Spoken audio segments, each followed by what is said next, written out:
Good morning. This meeting will come to order. This is a public meeting of the Commodity Futures Trading Commission to consider issuance of the following proposed rules under the Dodd-Frank Act. We have two rules related to clearinghouses, one related to legal and compliance matters, and a second related to record keeping and reporting. Thirdly, we have rules and guidance related to designated contract markets. Fourthly, record keeping and reporting relating to swap dealers. And fifthly, the much talked about and anticipated joint proposal with the Securities and Exchange Commission with regard to entity definitions. Before we hear from the staff, I'd once again like to thank Commissioners Mike Dunn, Commissioner Jill Summers, Commissioner Bart Chilton, and Commissioner Scott O'Malley for all their thoughtful work to implement the Dodd-Frank Act. I probably owe them a debt of gratitude, but a bit of an apology for even scheduling a meeting right after Thanksgiving break, because everybody has thoughtfully done their best to look through these documents, but doing it through the Thanksgiving holidays and into this week was quite. I also wanted to wish both Commissioner O'Malley and John Riley, our Director of Legislative Affairs, a happy birthday. I don't know what it means that John Riley and Scott O'Malley have the same birthday, but it's probably something cosmic. Or otherwise. And I think we're going to have some cupcakes a little later, too. But, yeah, I didn't bake them. I think you thank me for that, too. I'd like to welcome members of the public, market participants, members of today's meeting, as well as those listening on the phone and the webcast. This is our 6th meeting to consider Dodd-Frank rulemakings. Before we turn to the staff for their recommendations, I'd like to just chat a little bit about the agenda going forward. We have 2 more meetings scheduled for December. I believe they've been already federal registered noticed for December 9th and December 16th. In addition, we now anticipate that we'll have at least 2 meetings in January. We'll sort through those dates. I think your offices know what we're trying to get to on the dates. And we'll, of course, as we have been doing, announce the topics of each of those meetings as we get, I think, 7 days in advance of each meeting. In addition to the public meetings, these 4 rulemaking meetings that I've just mentioned, 2 in December and 2 in January, we have 2 more staff roundtables. One is actually tomorrow on disruptive trading practices. And the other roundtable is on capital margin, is being coordinated with the Federal Reserve, the Securities and Exchange Commission, other regulators, bank regulators. That one's scheduled for December 10th. And I think it's important that regulators hear from the public. Commissioner O'Malley had raised this, and as we reached out to other regulators, everybody signed on very quickly. On these issues of capital margin, and I thought I'd just raise, and this is from me, not from the commissioners, but some questions that I certainly think would be helpful to hear. Under the Act, the prudential regulators and the Federal Reserve will be responsible for capital margin for bank swap dealers. So that's not our remit here at the CFTC, but we, as long as with the SEC, will be responsible for non-bank swap dealers. These may be companies that aren't even parts of financial institutions. One question that to us is really on capital. How should requirements in the context of non-banks, the things that we have to take a look at, particularly if they're not a financial institution at all? Capital requirements have traditionally been set for banks and other financial institutions, but as a result of Dodd-Frank, there may be a number of non-bank entities offering swaps to the public that would be subject to regulation. I still think there'll be more banks than non-banks, but we'll have some of them. And I think that we'll need to hear from the public on how to account for the differences between bank swap dealers and non-bank swap dealers. For example, non-banks generally have different assets than traditional financial institutions. Furthermore, the current regulatory capital standards for banks and other financial institutions are most likely not to directly be applicable to non-banks. And so that's a pretty important topic, and I'm trying to, hopefully, this roundtable will give us some help on that. As it relates to margin, the Dodd-Frank Act says, and I'm going to quote a little here, that margin should be set to, quote, offset the greater risk to the swap dealer and the financial system from the use of swaps that are not cleared, and that regulators should help ensure the safety and soundness of the swap dealer and set margin requirements that are, quote, appropriate for the risk associated with the non-cleared swaps. So they certainly are speaking about non-cleared swaps, the bilateral swaps, and about risk not only to the swap dealer but to the financial system. So there's two areas of questions that come to mind for me. First, what are the views of the public about appropriate margin requirements that might relate to both initial margin and variation margin, and I'm highlighting initial and variation, between financial entities. Financial entities like swap dealers, major swap participants, and other financial entity counterparties.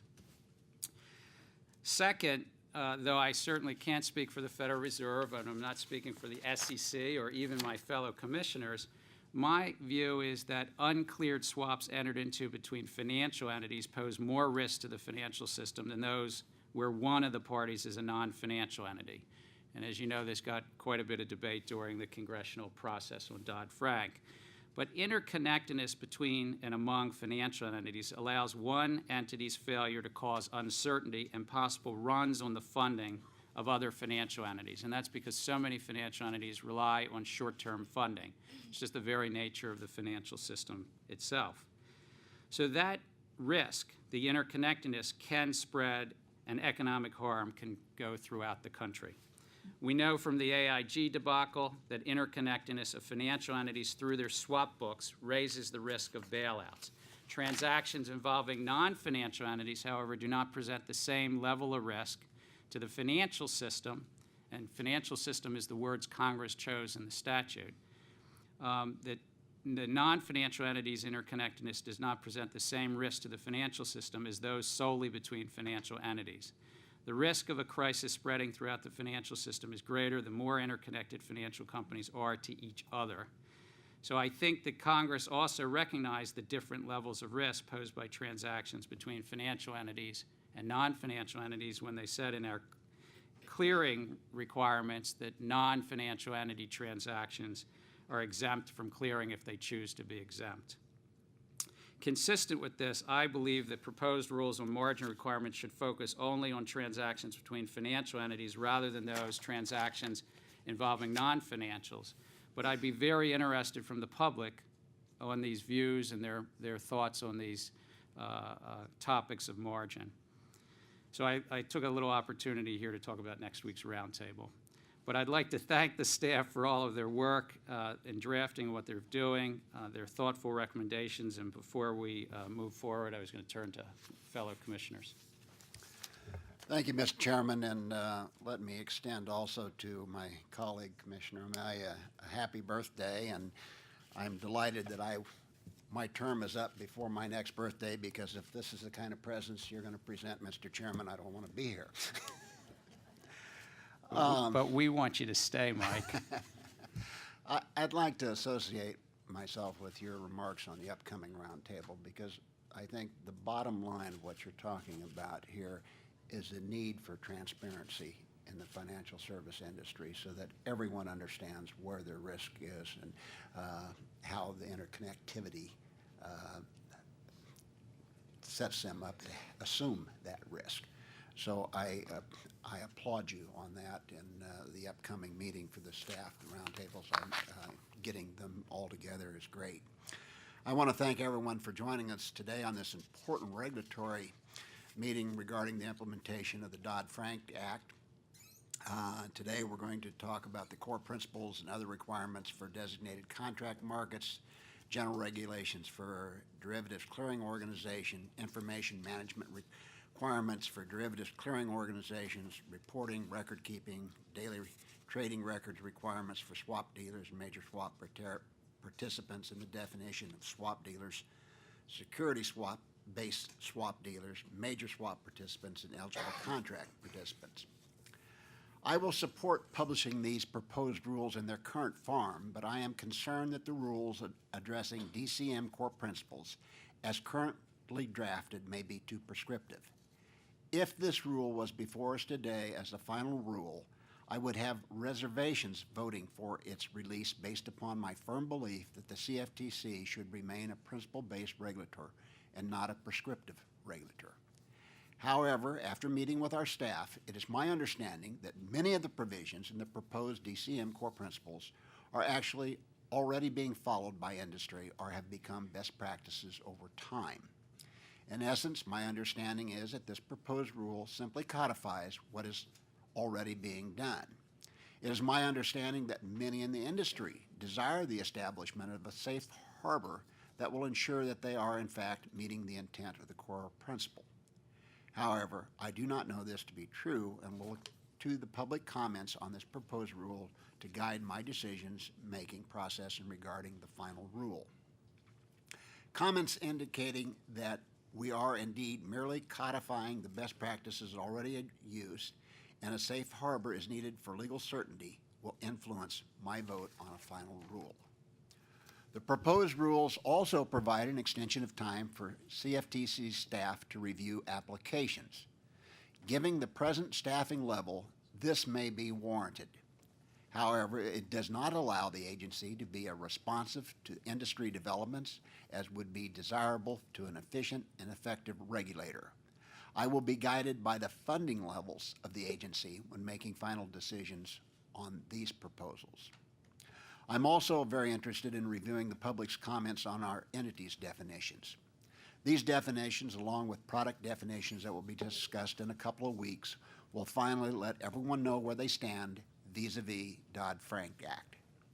Based upon the interest in these definitions I have seen to date, I expect the proposed rules to receive a significant level of comments.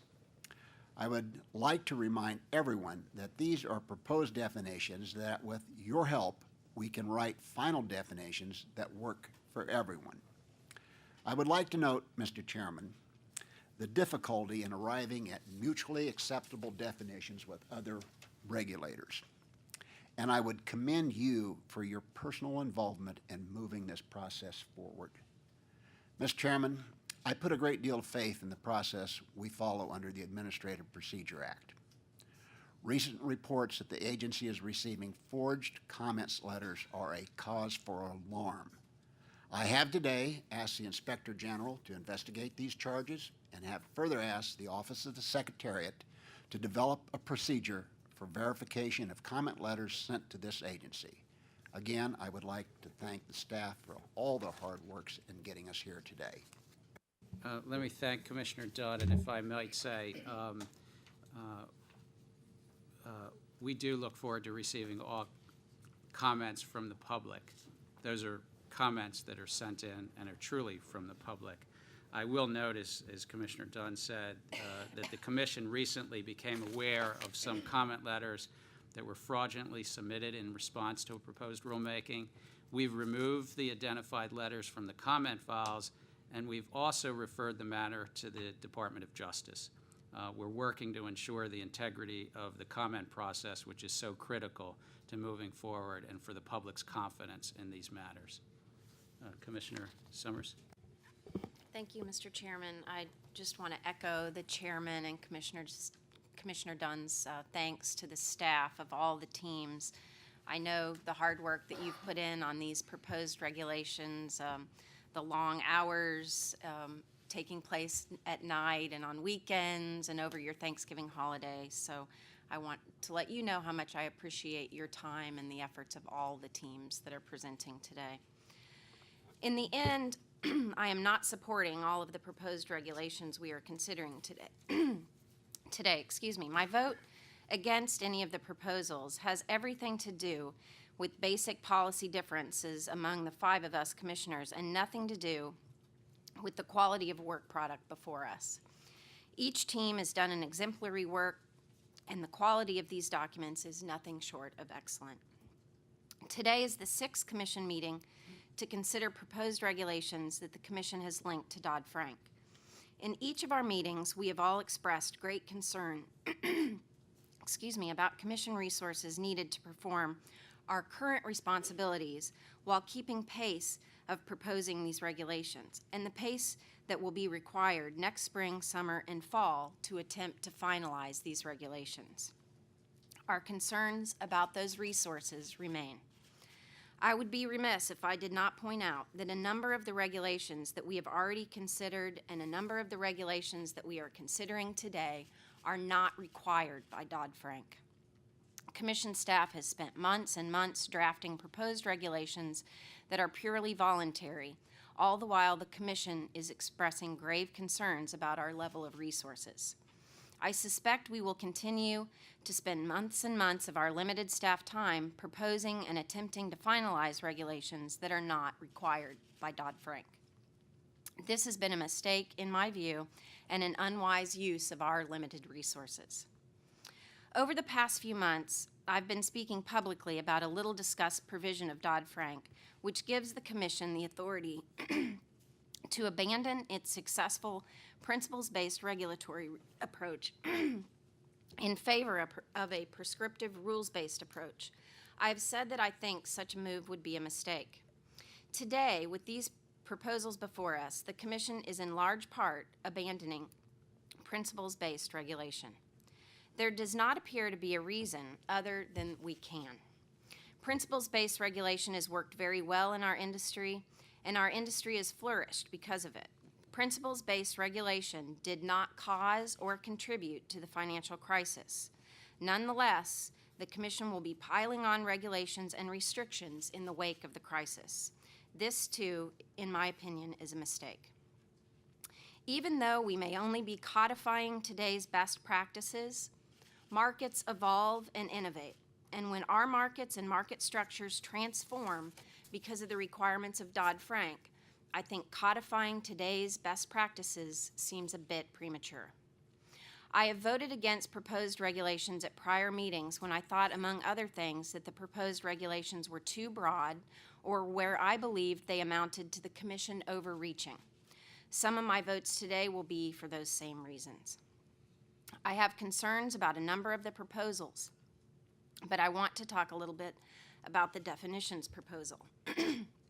In addition to my overall concern that the definition of swap dealer is too broad and will likely capture entities that do not functionally operate as dealers, I am struck by another provision of this proposed regulation that I think is bad policy and I would like to publicly address.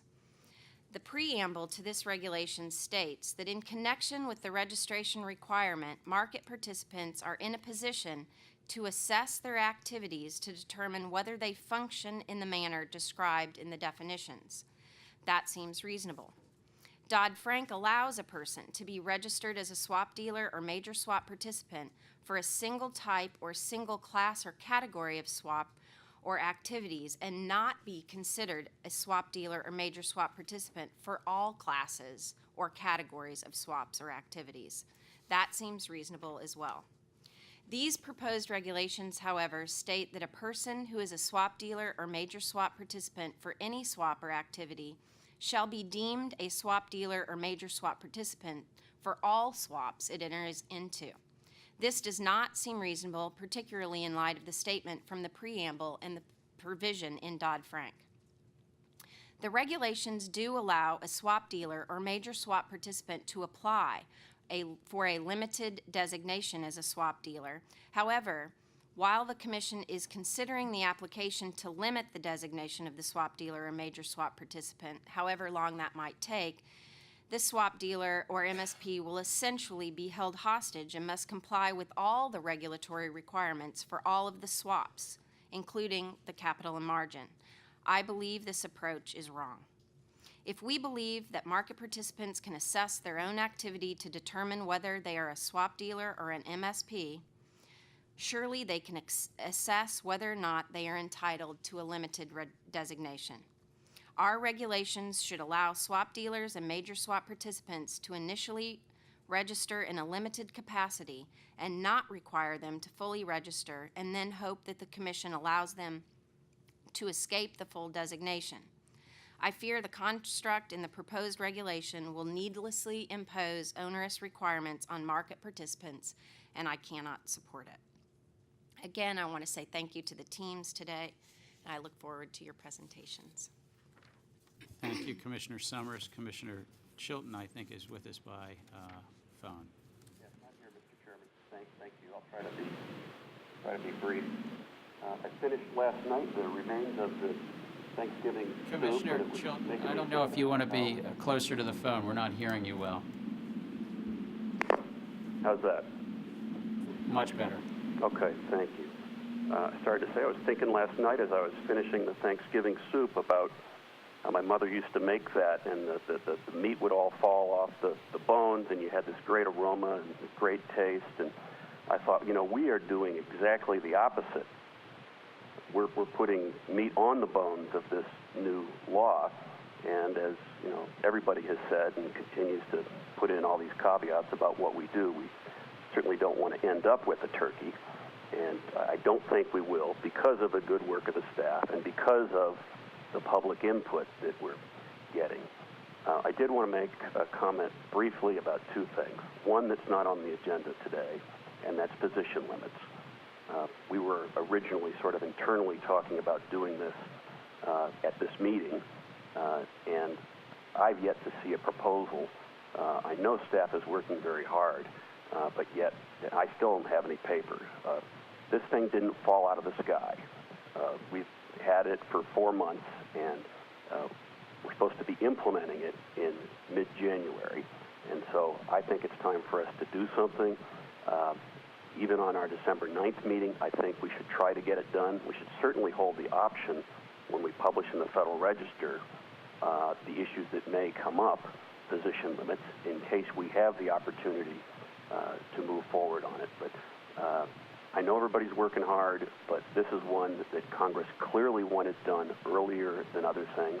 I know there are issues that my colleagues have raised about how we do it, but there's a way to get it done. And the last little point was just, I was really heartened with all the work that people were doing over the weekend. I had questions, including one on position limits, that were answered on Saturday. So staff was working over the holiday weekend. And this talk that we've seen in the media about a spending freeze, et cetera, I think, you know, for us, that doesn't make any sense. The people who work at the CFTC aren't in it for the money. They could be making more money someplace else. They're in it to be public servants, and the good work they've done, even on a holiday weekend, sort of warms my heart more than any soup could ever. So thank you, Mr. Chairman. Thank you, Commissioner Chilton. Commissioner Amalia, you're going to make a mention about soup and turkey, too?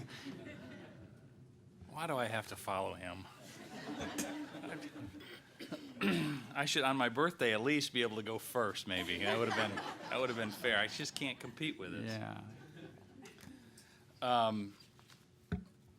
I'll just read the thing. Thank you for the kind wishes. Happy birthday to John as well. Mr. Chairman, I'd like to thank the teams who have worked so hard on the rules we will consider here today. The staff continues to seek input from the commissioners, and I appreciate that. And they've worked diligently over the Thanksgiving holiday to improve these rulemakings. I should have thought of sending them soup, but I didn't. I would like to commend the various teams that will be presenting here today, teams headed by Phyllis Dietz, Nancy Markowitz, Sarah Josephson, and Mark Pfeiffer. I appreciate your unwavering commitment to respond to the staff comments, concerns, and criticisms with thoughtful and professionalism. This is our sixth in a series of proposed rulemakings under the Dodd-Frank Act, and while the format has become routine, the content is anything but. I'm concerned that these rules will present a deluge of potential outcomes that we have not fully explored and that may have negative impacts on the markets we regulate. With regard to the swap dealer definition, while reasonable people will continue to debate who should ultimately fall into the regulatory category of swap dealer, for years after the final rules are promulgated, one thing we should all be able to agree on here today is the rule should be clear as to who falls into the category and who does not. Unfortunately, the 145-page proposal does not provide the regulatory certainty that I believe many market participants are seeking, particularly commercial end users. In fact, I have concerns with that many end users will be unintentionally swept into the dealer definition and will be subject to significantly higher costs to hedge their commercial risk. I commend the staff for their attempts to characterize the activities of a dealer based on this limited statutory direction. I would have preferred to see a more thorough discussion of a range of safe harbor activities that end users will clearly understand. They need to know whether or not their bilateral swap activities will cross the line and earn them the dreaded scarlet letter SD for swap dealing. I strongly encourage the market to comment on this proposal, establishing what I perceive to be a very limited de minimis standard for swap dealing conduct that will result in few exceptions. I hope that the public comments will focus on this proposal and will provide guidance as to the appropriate size of a de minimis exclusion and whether it should be adjusted by asset class. It is my hope that after reviewing the public comments, the final swap dealer rule can be significantly improved by providing greater specificity to the dealer definition and considerably narrowing the definition to focus only on those entities that perform a traditional swap dealer role. I know the end users are anxiously awaiting the publication of this rulemaking. And with Mr. Chairman, with regard to the capital and margin rulemaking, I'd like to thank you for your willingness to delay this rulemaking, which I recognize takes the Commission off its schedule in order to conduct an important hearing on the complex matter. I greatly appreciate that and your willingness to accommodate us. I believe at the end of the day, the proposal will be better informed after receiving public input prior to publication. I was particularly pleased with the careful consideration that Sarah Josephson and her team gave to the technological advancements in recent years that have lowered the cost and increased the feasibility of capturing and retaining communications regardless of their original format in her rulemaking. Given that we have yet to define the facilities upon which many of the affected transactions will take place, it makes it especially difficult to define the records and associated costs of record keeping necessary to conduct the comprehensive and accurate trade reconstructions as required by the Act. I do look forward to receiving comments on this particular rulemaking.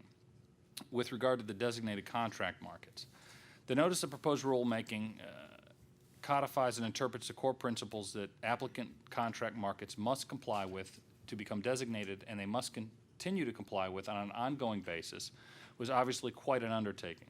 I appreciate the team's hard work.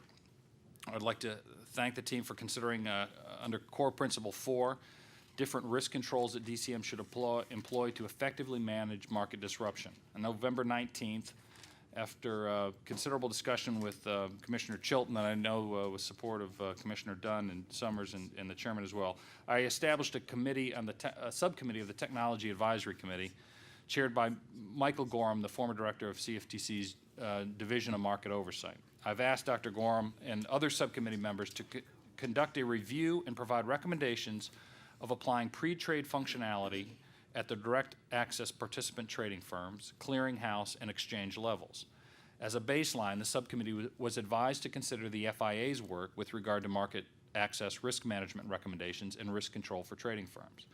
It is my expectation that the recommendations or regulatory guidance, as the case may be, will provide a roadmap for an application and implementation of best practices with regard to direct market access and pre-trade functionality, while appropriately steering the Commission in the right direction regarding identifying and mitigating disruptive trade practices.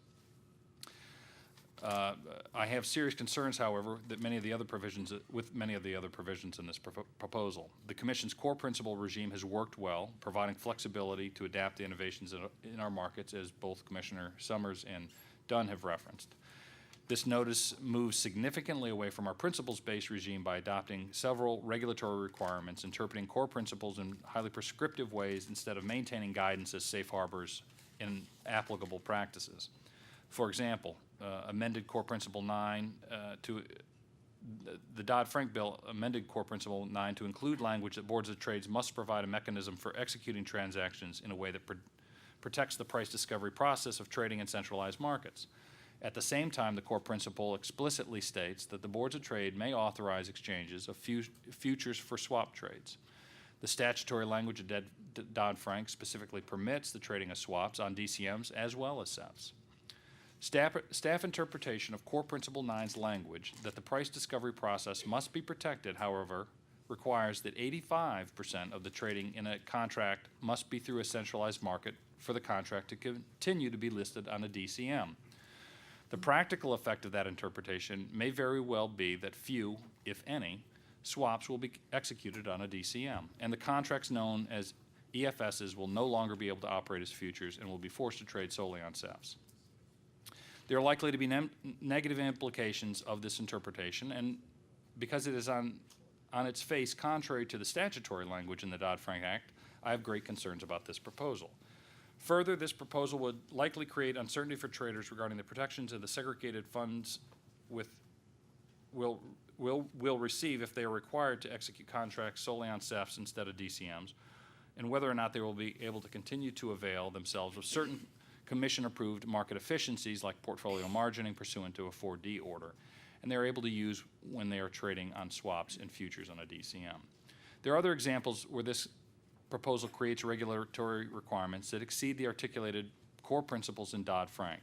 More specifically, Core Principle 9 has also been interpreted by staff to support a regulatory requirement regarding block trades. I hope the public will not overlook this proposal and will provide comment on it. In closing, let me thank my staff and the rulemaking teams for their hard work over the Thanksgiving holiday. I know everyone has made sacrifices by putting rulemakings ahead of their family on this holiday, and I want everyone to know how important I think their work is, and I appreciate their hard work on these rulemakings. Thank you. Thank you, Commissioner O'Malley, and thank you all of commissioners, because we might have some differences and so forth, but I think that we're working extraordinarily well together. Well, maybe I would say that, but I think all the comments and the edits and these proposals are just proposals, but they're better for all of the comments from commissioners' offices, their legal assistants. But with that, I was going to turn to Ananda Radhakrishnan, Jonathan Lave, and Phyllis Dietz, who are going to present both of the clearing rules. I can't recall if you're doing legal and compliance first or legal and compliance first. Phyllis Dietz is the team lead, and I think, are you taking the lead on this? Thank you, Phyllis. Thank you, and good morning, Mr. Chairman and Commissioners. I'm pleased to recommend that the Commission approve for publication in the Federal Register proposed regulations that would implement certain core principles for derivatives clearing organizations. These regulations would establish standards for compliance with DCO core principles relating to overall compliance, rule enforcement, antitrust considerations, and legal risk. The proposed rules would also implement the DCO Chief Compliance Officer requirements under the Dodd-Frank Act, revise procedures for DCO applications, clarify procedures for the transfer of a DCO registration, and add requirements for approval of DCO rules establishing a portfolio margining program for customer accounts carried by an FCM that is also a securities broker-dealer. Additionally, the notice proposes amendments to the Commission's regulations to update certain definitions and to add other definitions for terms relating to DCOs and clearing activities. I'd like to take a moment to thank the DCO Core Principles rulemaking team for their many valuable contributions, and I would like to add a special thank you to members of other teams who work closely with us on developing and harmonizing the proposed requirements for Chief Compliance Officers. Jonathan Lave has been the lead attorney on this rulemaking, and he will present an overview of the proposed rules. Thank you. Thank you and good morning. I will begin by discussing the proposed definitions. The proposed rules would amend the definitions of clearing member and clearing organization in Section 1.3 to make the definitions consistent with terminology currently used in the Commodity Exchange Act as amended by the Dodd-Frank Act. The proposed rules are also proposing to add to Section 1.3 definitions for the terms customer initial margin initial margin, spread margin, variation margin, and margin call. In addition, the proposed rules would amend Section 39.1 to add definitions of backtest, compliance policies and procedures, key personnel, stress test, and systematically important derivatives clearing organization. These changes would provide clarity and legal certainty. The proposed rules would also set forth 3 procedural changes. First, the proposed rules would amend Section 39.3 to streamline the DCO application process by eliminating the 90-day expedited application review period. The Commodity Exchange Act does not set forth a time period for the Commission to review a DCO application. Currently, the Commission allows for 2 tracks, a 180-day review period or a 90-day expedited review period. Over the past nearly 10 years, however, the Commission has determined that a 90-day period is not practicable. Accordingly, the proposed rules would eliminate the 90-day period, and all applications would be reviewed on a 180-day schedule. Of course, the Commission could render a decision in less than 180 days. Second, the proposed rules would clarify the procedures to be followed by a DCO when requesting a transfer of its DCO registration due to a corporate change. The proposed rules set forth the information that must be included in such a request and require representation by the DCO that the DCO is in compliance with the Commodity Exchange Act and Commission regulations, and a representation by the transferee that it will remain in compliance after the transfer. Currently, there are no rules on this topic, and the proposed rule would provide legal certainty. Finally, Section 713 of the Dodd-Frank Act allows for portfolio margining of futures and securities. The Act imposes no deadline on this rulemaking. Under proposed Section 39.4, a DCO seeking approval to provide clearing and settlement services for portfolio margining in a futures account would have to submit its proposed portfolio margining rules for Commission approval under Section 40.5. This is a first step, and the Commission is actively consulting with the Securities Exchange Commission regarding the additional rulemaking. Turning to proposed regulations implementing statutory requirements for chief compliance officers, Section 725B of the Dodd-Frank Act requires each DCO to designate a chief compliance officer and further specifies the duties of the chief compliance officer. Among the chief compliance officer's duties are the preparation and submission of an annual compliance report to the Commission. Proposed Section 30.10 codifies the statutory requirements for the chief compliance officers and adds additional requirements such as an annual meeting with the board of directors or the senior officer. The proposed rules also would require the person designated as chief compliance officer to meet minimum ethical requirements and would establish the procedure for filing the annual report. Finally, the proposed regulations would implement certain DCO core principles. Section 25C of the Dodd-Frank Act amends Core Principle A, compliance, to require a DCO to comply with each core principle set forth in Section 5BC2 of the Commodity Exchange Act and any requirement that the Commission may impose by rule or regulation pursuant to Section 8A5 of the Commodity Exchange Act. Proposed Section 39.10 would implement Core Principle A. Second, Section 725C of the Dodd-Frank Act also amends Core Principle H, rule enforcement, to require a derivatives clearing organization to maintain adequate arrangements and resources for the effective monitoring and enforcement of compliance with its rules and for resolution of disputes. The Dodd-Frank Act also requires a DCO to have the authority and ability to discipline, limit, suspend, or terminate the activities of a clearing member due to a violation of any DCO rule. Proposed Section 39.17 would codify these requirements. Third, Section 725C of the Dodd-Frank Act amends Core Principle N, antitrust considerations, and conforms the standard for DCOs to the standard applied to designated contract markets under Core Principle 19. Proposed Section 39.23 would codify Core Principle N. Finally, Section 725C of the Dodd-Frank Act establishes a new core principle R, legal risk. This core principle is consistent with the legal risk standard recommended by the Committee on Payment and Settlement Systems of the Central Banks of the Group of 10 Countries and the Technical Committee of the International Organization of Securities Commissions. They concluded that if the legal framework of a clearing organization is underdeveloped, opaque, or inconsistent, the resulting legal risk could undermine the clearing organization's ability to operate effectively and increase the likelihood that market participants may suffer a loss because the clearing organization's rules, procedures, and contracts that support its activities, property rights, and other interests are not supported by relevant laws and regulations. Proposed Section 39.27 would implement Core Principle R and would require a DCO to address certain identified legal risks. Thank you for the opportunity to describe this release.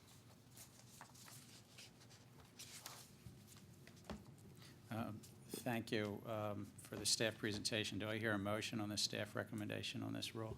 So moved. Second. The motion being moved and seconded, now we'll go to questions. I want to say I support the proposed rule on legal and compliance, and I'll put a little statement in the record for that. But I think that it is consistent with the requirements of Dodd-Frank, but also importantly consistent with international standards. But I do have a question on that that I just want to ask Jonathan and Phyllis and Ananda as to whether you've consulted, with the folks in Europe and so forth with regard to this particular clearinghouse rule and how it lines up against what's called the CPSS IOSCO standards. These are these international standards for clearinghouses. The legislation, Dodd-Frank Act, basically is a mirror image of it's called the Recommendations for Central Counterparties issued in 2004. And, when staff provided technical advice to, the committees on Congress, that's what we did. We took a look at the RCCPs and made sure that the language of the legislation was, if not the same, very, very close. There is now an effort to modify it. And what we have done is, but the problem with that is, all we have is drafts, number one. Number two, nobody has seen a draft. Nobody has seen a proposal because there's no proposal yet. So we're working with a moving target. So what we've done is every time we come before the commission, we take a look at the latest draft and we make sure that what we're proposing conforms with the latest draft. So we are actively consulting with our colleagues, both domestically and overseas. And I would add that the legal risks that are identified in the proposed rules are the legal risks identified by CPSS IOSCO. That's really my question. So these are consistent with what the international standards Yes. are as we know them today? As we know them to be, right. So Right. if you ask me what are the international standards in existence today are the 2004 recommendations. Right, but these are also, Jonathan just said, these are consistent with what we know to The be. draft to be, The yes. draft proposal. Right. Even if it's moving, Right. it's consistent. We've made every effort to make sure that every proposal that the division makes is consistent with the latest iteration or latest version of a draft. And then my other question is just the chief compliance officer provisions that you have here are, as I understand it, Dodd-Frank had mandated chief compliance officers for clearinghouses, for swap dealers, I gather also maybe for, SEFs. for swap execution Yeah. facilities. So this is in compliance with that? Yes. Okay. Thank you. Commissioner Dunn? Thank you, Mr. Chairman. Just to follow up on your first question, because they do say on page 8 of my draft, I'm not sure which one that they're working on in there, that Section 725C of Dodd-Frank establishes a new core principle or legal risk, which is consistent with the legal risk standards recommended by the Committee on Payments and Settlements Systems, CPSS, and the Technical Committee on International Organization of Security Commissions, IOSCO. What other international regulators have embraced these two concepts? What we've been told is that all of the participants in the committee, the 2004 committee, the people who are participant in those committees, have embraced the 2004 standards. Now, of course, the issue is some regulators don't have statutes. For example, the Federal Reserve doesn't have a statute that codifies this. So what they have done is they've issued a policy statement under which the Federal Reserve Board said they will comply, with these standards. But there are other nations which they've told us that they either have it in statute or this is what they do by regulation or by policy. Jonathan, you stated, and it's also in the preamble, that based on the experience in reviewing DCO applications over the past nearly 10 years, the Commission is proposing to amend 39.3 to streamline the DCO application process by eliminating the 90-day rule. You're going to leave in the 180-day rule, but you're going to streamline by eliminating the 90-day rule. That doesn't sound consistent to me. Well, I think, Commissioner Dunn, what we're proposing to do is, the 90-day rule really doesn't work because, as you know, the Commission has a policy of seeking public comment on DCO applications, and the Commission usually grants a 30-day comment period. And what we found is, despite their best efforts, their first cut is never enough. And as Jonathan pointed out, this was, if I may use the terminology, and forgive me for using it, shooting ourselves in the foot, because there is no statutory requirement as to when we need to do this. I understand that we can't delay, we can't take 3 or 4 years. But we thought that 90 days was, in our experience, really insufficient, because what we've been doing in the 90 days is telling people how to do their jobs, which we try not to do. But, we want to make sure that the applications are as sound as possible. So that's why we thought that giving ourselves 180 days, or giving the Commission 180 days, is relevant. And also, we don't get funding. We've got 3 DCO applications right now. And these are the people, it used to be their day job, now it's going to be their night job, looking at DCO applications. So we can't do anything about the applications we have before us, but we really think that in order for the Commission, the staff and the Commission to make sure that we do a thorough analysis of the application, 180 days is warranted. But as Jonathan pointed out, it doesn't mean that we will take 180 days. If staff finishes analysis, in a shorter period of time, we will certainly forward our recommendations to the Commission for the Commission's consideration. But we also don't want to jam the Commission. I would also like to address specifically your comment, and I certainly understand about streamlining. How is it that you streamline, but you're taking more time? What we have found with the 90-day expedited process is, because it isn't really enough time to evaluate some of these very complex and novel proposals that we get, there's an awful lot of back and forth between staff and applicant. And in the past, on a number of occasions, we have ended up having to stay our review. We either bump it to 180 days, and even at that, we may stay the review. So our view has been, if we can just all start out understanding, we've got 180 days, here are the items we need to have to evaluate, here are the standards that we're going to be looking for. We can have a streamlined procedure.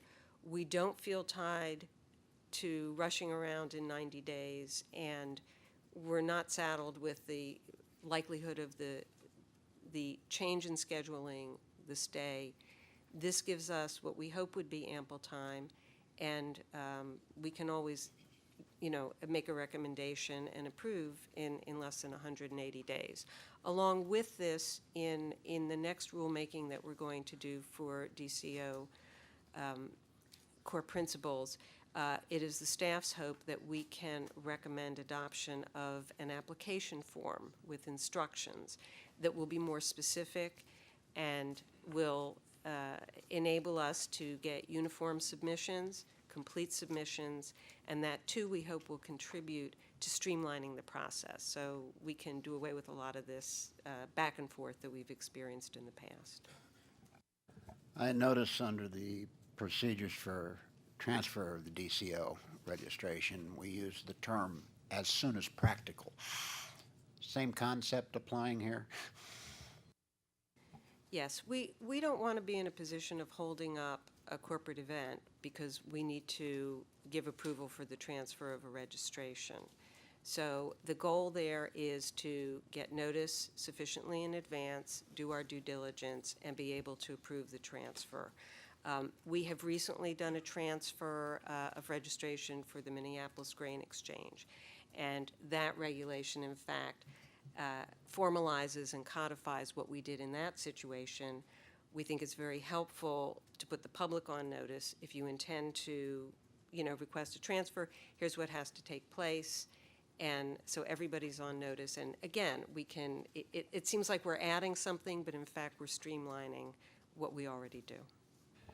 Mr. Chairman, if I can just kind of summarize what I'm hearing from the staff on this, is that it's not unusual for an applicant to come in and provide a partially completed application.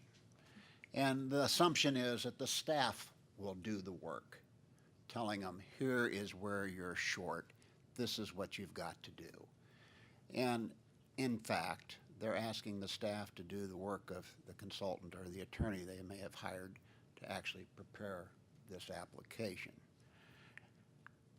I submit, Mr. Chairman, we no longer have the luxury of having a staff that can do that type of job for those applications. If we're not getting fully funded, then these applications are going to go into a queue, in my opinion, is where they should go. And we'll get to them as soon as practical. I have 4 sons, and when they say they're going to take out the trash as soon as practical, one may do it right away, one may do it when they finish what they're doing, the third may do it the next day, and the fourth may get it out in time for next week's collection. So industry should be aware that this process, although it has been established over the years as a convenience to the industry, we no longer have the luxury of being able to do that, and as a result of that, there may be holdups on these applications being processed. Thank you. Thank you, Commissioner Dunn. I think also what the staff is recommending meets a lot of what I know you've been saying in many meetings for the last year and a half, is to have the public have a little bit more transparency into our process. So I applaud the staff on your thoughts that a couple weeks from now we might have an application form, that it's all very everybody would know what you all think's important. Now we'll have to see if we vote for it, but I think that's a good thing that the public will see that transparency. And as you say, that you've taken the Minneapolis situation, you've put it down and said this is the process. Commissioner Summers. Thank you, Mr. Chairman. I have a question regarding the portfolio margining program. It's been a subject of interest to me since I've been here. So my question really is just to explain if we're asking a DCO to submit their rules to us for approval of the program before we've actually reached agreement with the SEC on the requirements of the program, are we actually in a place to approve the rules? Or how is that going to work? So right now we're talking about portfolio margining in a futures account.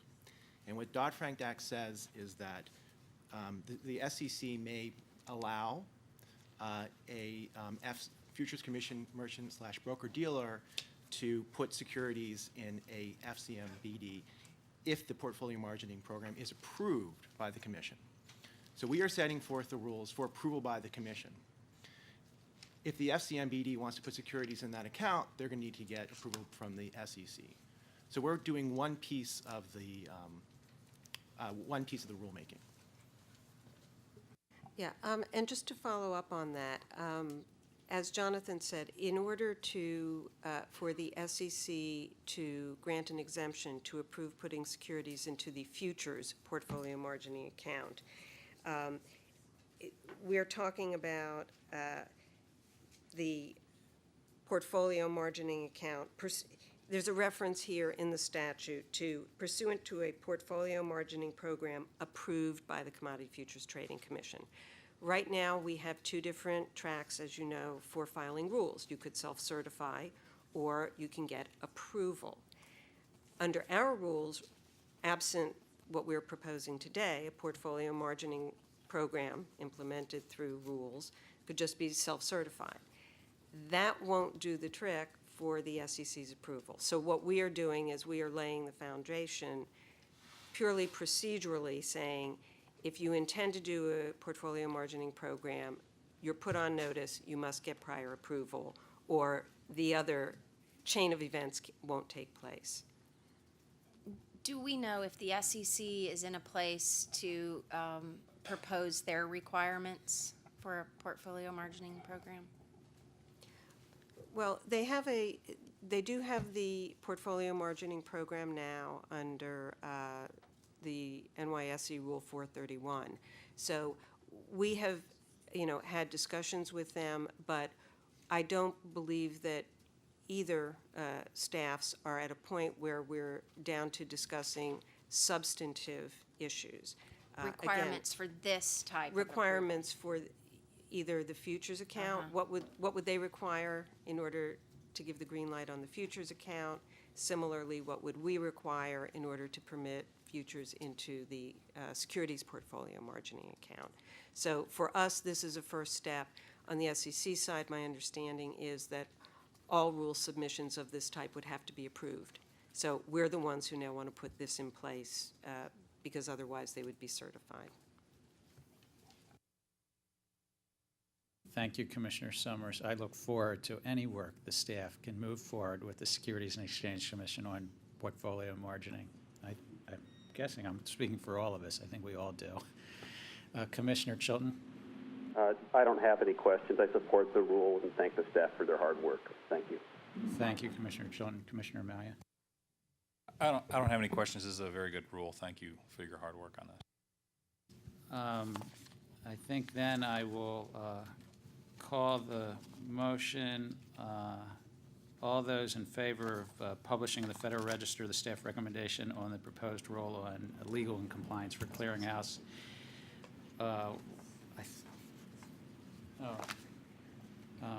And I think actually I didn't read something earlier, which I was going to do a unanimous consent about putting all recorded votes in the Federal Register. So I can't find the script, but I'm going to skip by unanimous consent. You have a good script for me?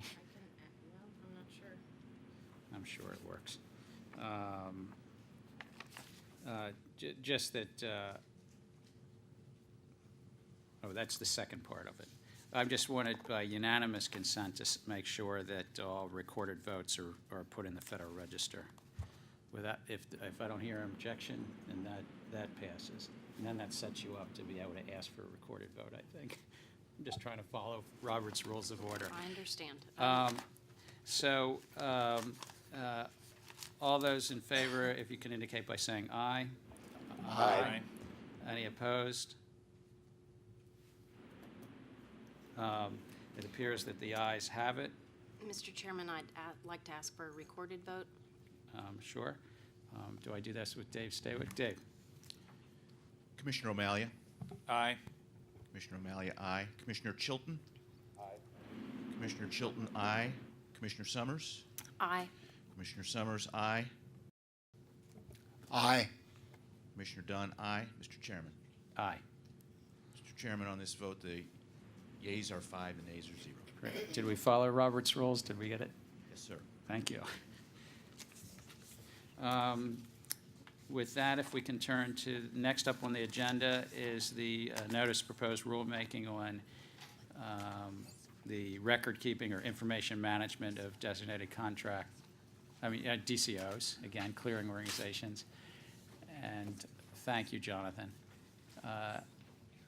And we have also Julie Moore joining. Ananda and Phyllis are back for a repeat. And Jake, I don't want to garble the last name. Prizerovich. What's that? Prizerovich. All right, thank you. Team, you're up. I'm pleased to recommend that the Commission approve for publication in the Federal Register proposed regulations that would implement certain core principles for derivatives clearing organizations. These regulations would establish standards for compliance with DCO core principles relating to reporting, record-keeping, public information, and information sharing. Jake Prizerovich has been the lead attorney on this rulemaking, and he will present an overview of the proposed rules. Julie Moore, our Associate Director for DCO Reviews, is also joining us from Chicago. She and other team members in Chicago have contributed enormously to this rulemaking initiative. I'd like to take a moment to thank all of our team members in DC as well as Chicago for their many important contributions to the development and drafting of this proposed rulemaking. Thank you. Thank you, Phyllis. Good morning, Mr. Chairman, Commissioners.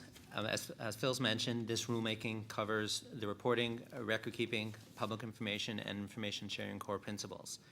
The proposed rulemaking implements these core principles and expands upon the regulatory and statutory language primarily for the reporting core principle and, to a lesser extent, record-keeping, while proposes to adopt the statutory language of core principles L and M, public information and information sharing, in more or less the same form. I would first like to address core principle J, reporting.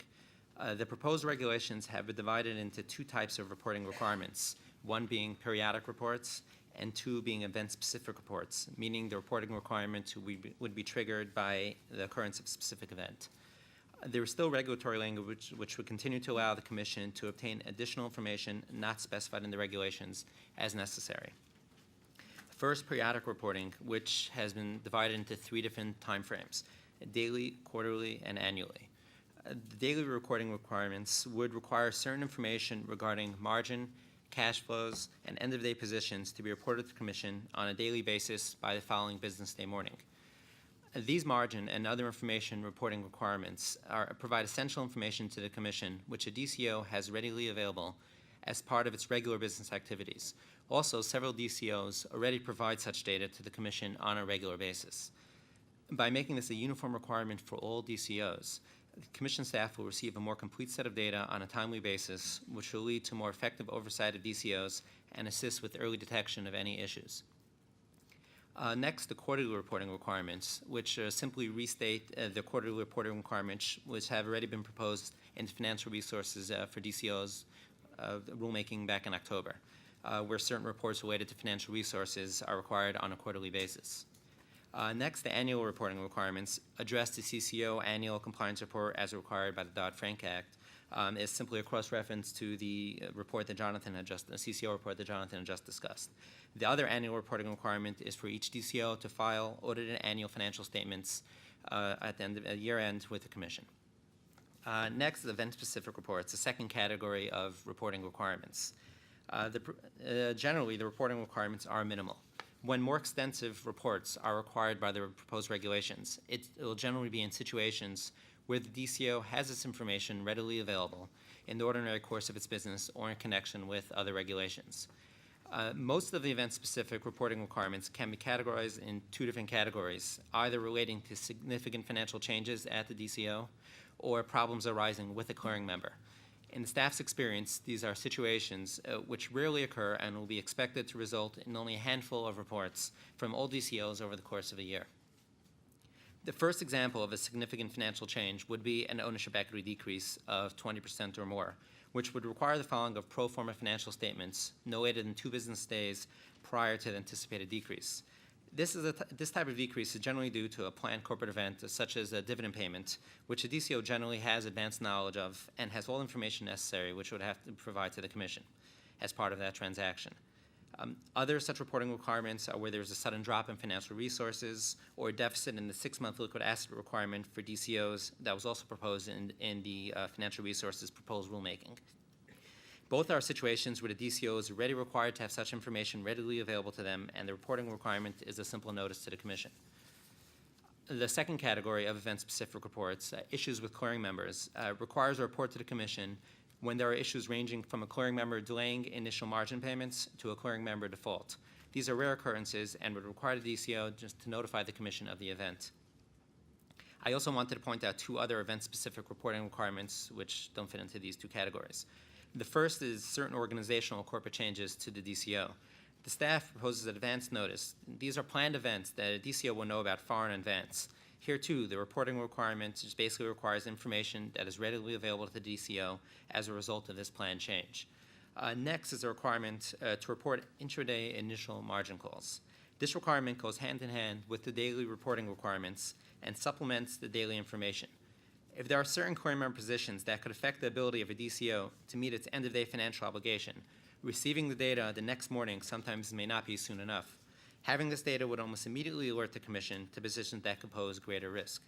This is especially important given that intraday initial margin calls are unusual and often due to increasing position size.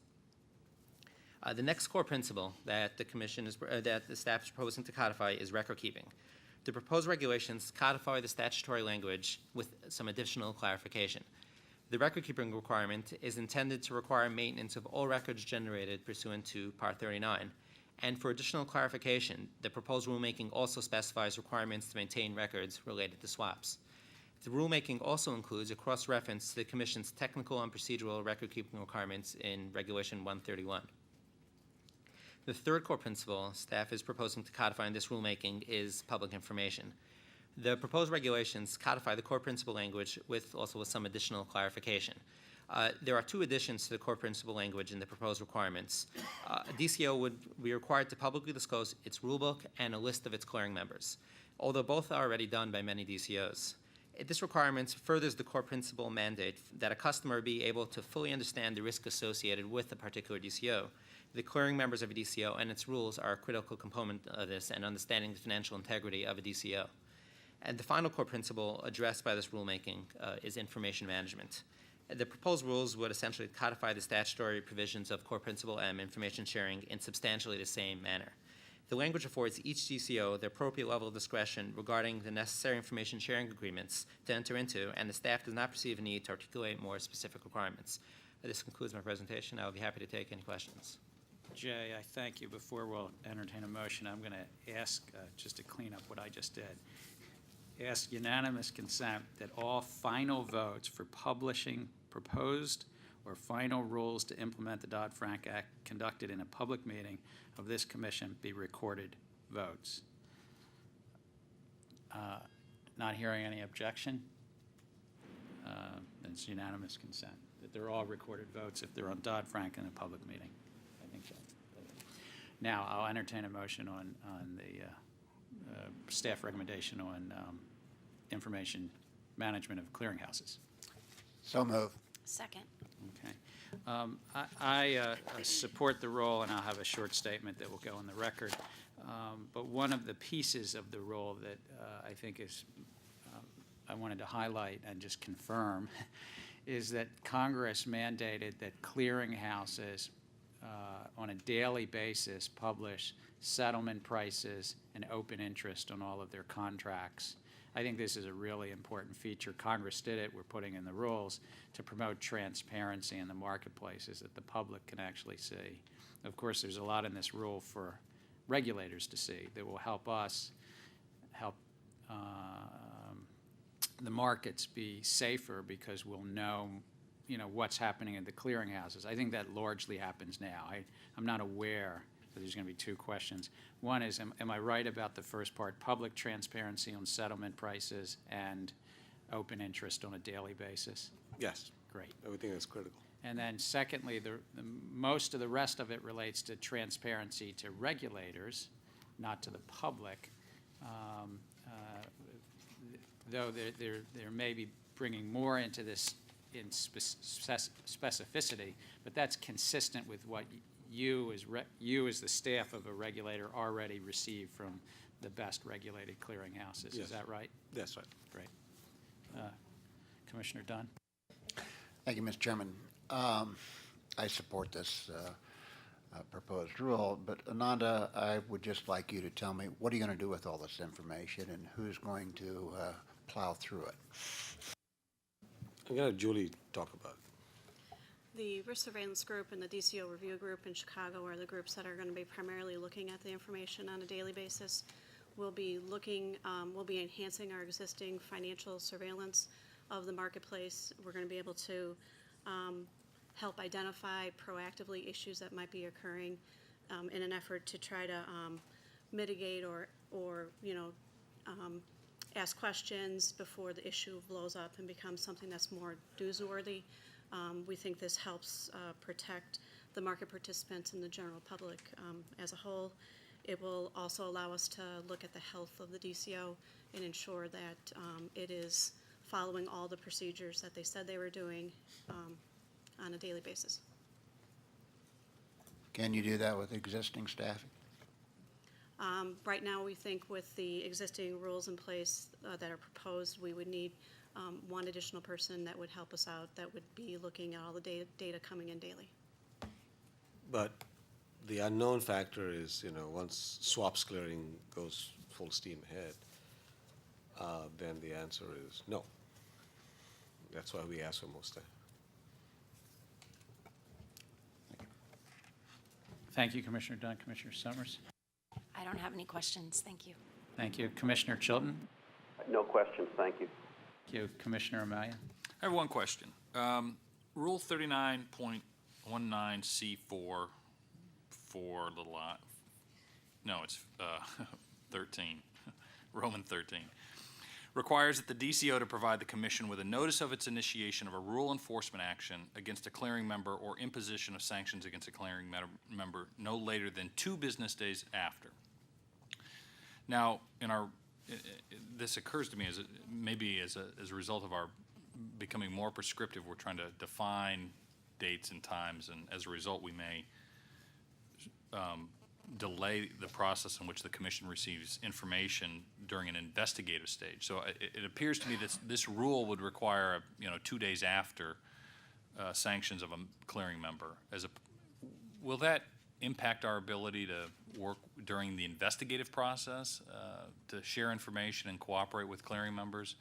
Or because we're being prescriptive, they're going to say, well, it said 2 days after, so we're not going to talk to you until then. I'm a little concerned that we're just being too rigid, and that might undermine our ability. How will we get over that to make sure that we have good communications and we see these things in the investigative stage as opposed to some backdated, arbitrary date that we've set in these rulemakings? Were you going to say something? Well, just to clarify, the provision, there are two parts to it. It's when they initiate rule enforcement and then when they impose the sanction. Okay. So there's an earlier trigger that they have to notify us? Yeah. Yes. So 13, yes. if we get notice of the imposition of a sanction, we would already have received notice of the initiation of the action against a clearing member, because they're obliged to do both. Okay. All right. Thanks. Let me just ask, does it say no later than 2 days, or does it? It says so no it's later. than Yeah, 2 no days. later than 2 days. If there are no further questions, I'm just going straight for the recorded vote. I think that could work in Robert's rules because we had that unanimous consent earlier. Great. Dave? Commissioner O'Malia? Aye. Commissioner O'Malia, aye. Commissioner Chilton? Aye. Commissioner Chilton, aye. Commissioner Summers? Aye. Commissioner Summers, aye. Commissioner Dunn? Aye. Commissioner Dunn, aye. Mr. Chairman? Aye. Mr. Chairman, aye. Mr. Chairman, on this vote, the yeas are 5, the nays are 0. Great. send it to the Federal Register. Thank you all, Clearinghouse team. We see you again, I believe, on December 16th, if we can get, through all this. And that, for the public, will be in Clearinghouse land. It will be risk management rules, particularly with regard to, and there may be some other things beyond risk management on the 16th. Is that right, Phyllis? So some procedural things, but primarily related to risk management for for the clearinghouses and for the systemically important clearinghouses. For those listening, we're just giving a moment for one group of staff to sort of move out and another group to come in, but we're going to be reviewing the staff recommendations on designated contract markets. These are the exchanges, is what most people would call them in the public, but they've been called designated contract markets, I think, since the 1920s and certainly the 1930s in our regulations.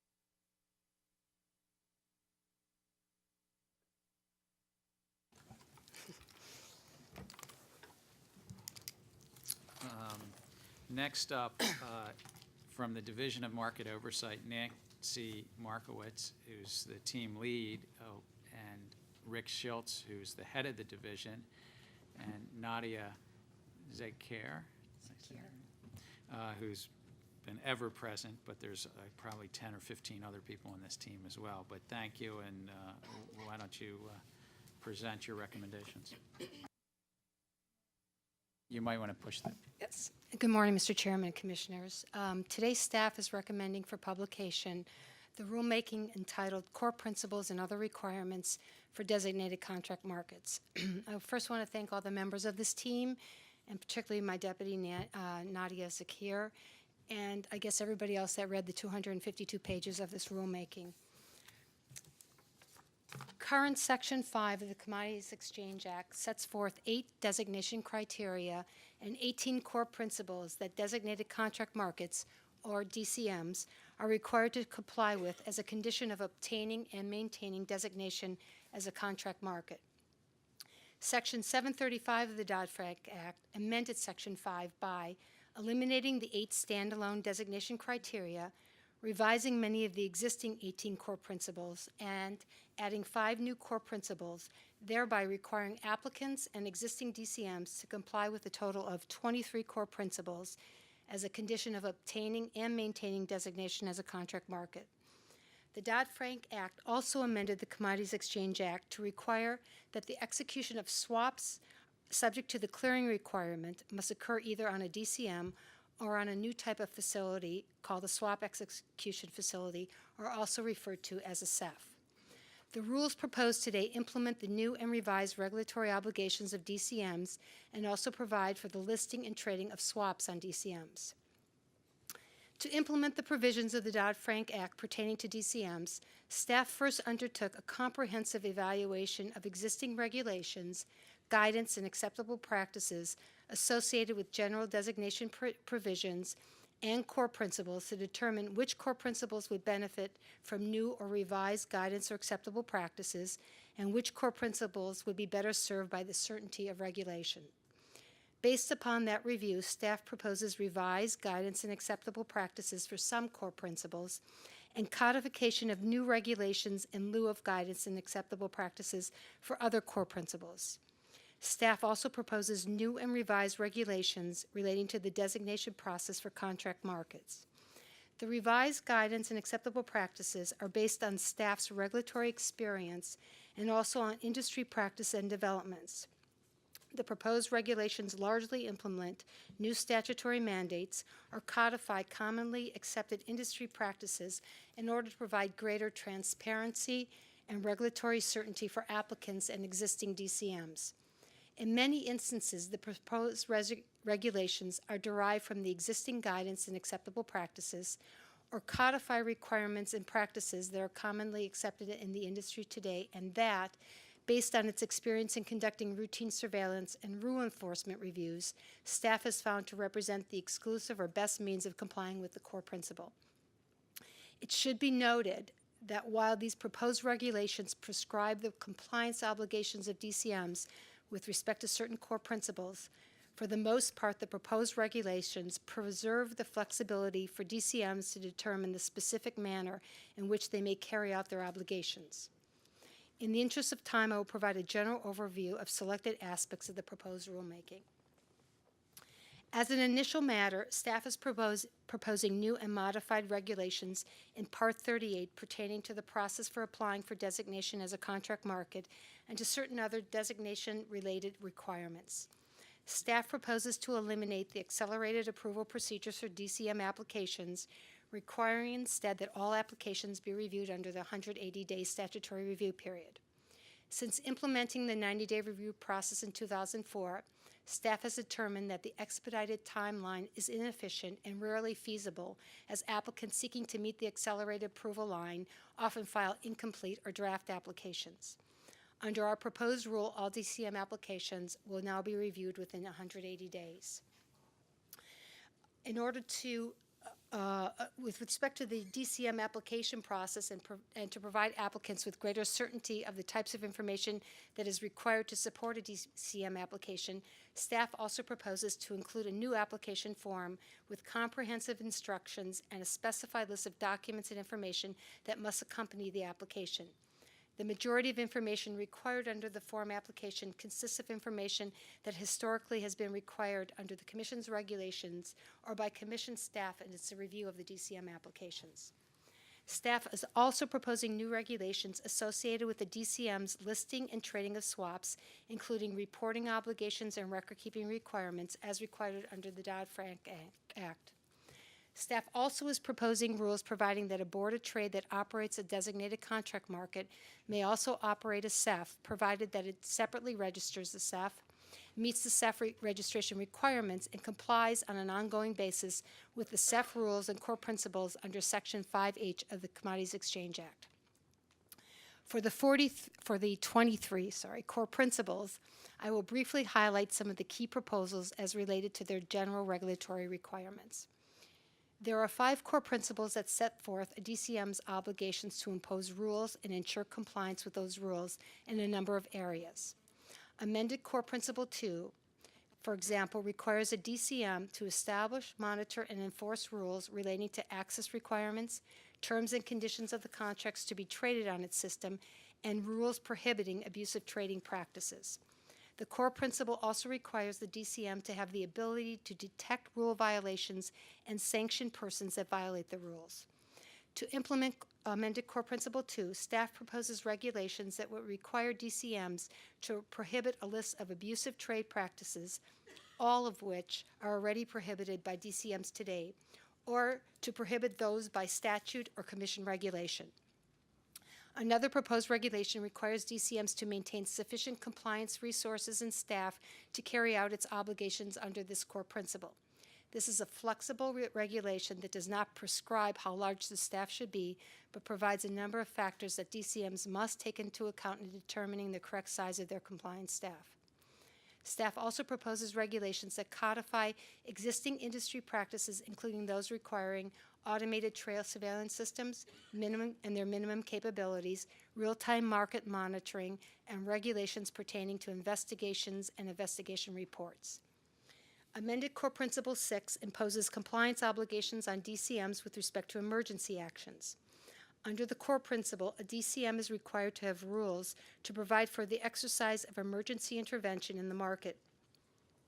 Recognizing that DCMs may have different procedures for taking emergency action, staff believes it is appropriate to maintain an expanded version of the existing guidance that includes provisions emphasizing cross-market coordination of emergency action and to have alternative lines of communication and approval procedures in order to be able to address in real time emergencies that may arise. Staff believe that this is an important obligation given today's fast-paced trading systems and the need for DCMs to be able to react quickly to market events and to intervene without a delay. Over the years, DCMs have developed certain best practices for emergency programs, and staff is proposing these as acceptable practices. Amended Core Principle 14 requires DCMs to establish and enforce rules regarding alternative dispute resolution.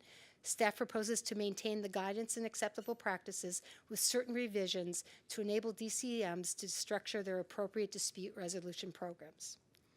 Amended Core Principle 9 requires that a DCM provide a competitive, open, and efficient market and mechanism for executing transaction that protects the price discovery process of trading in the centralized market.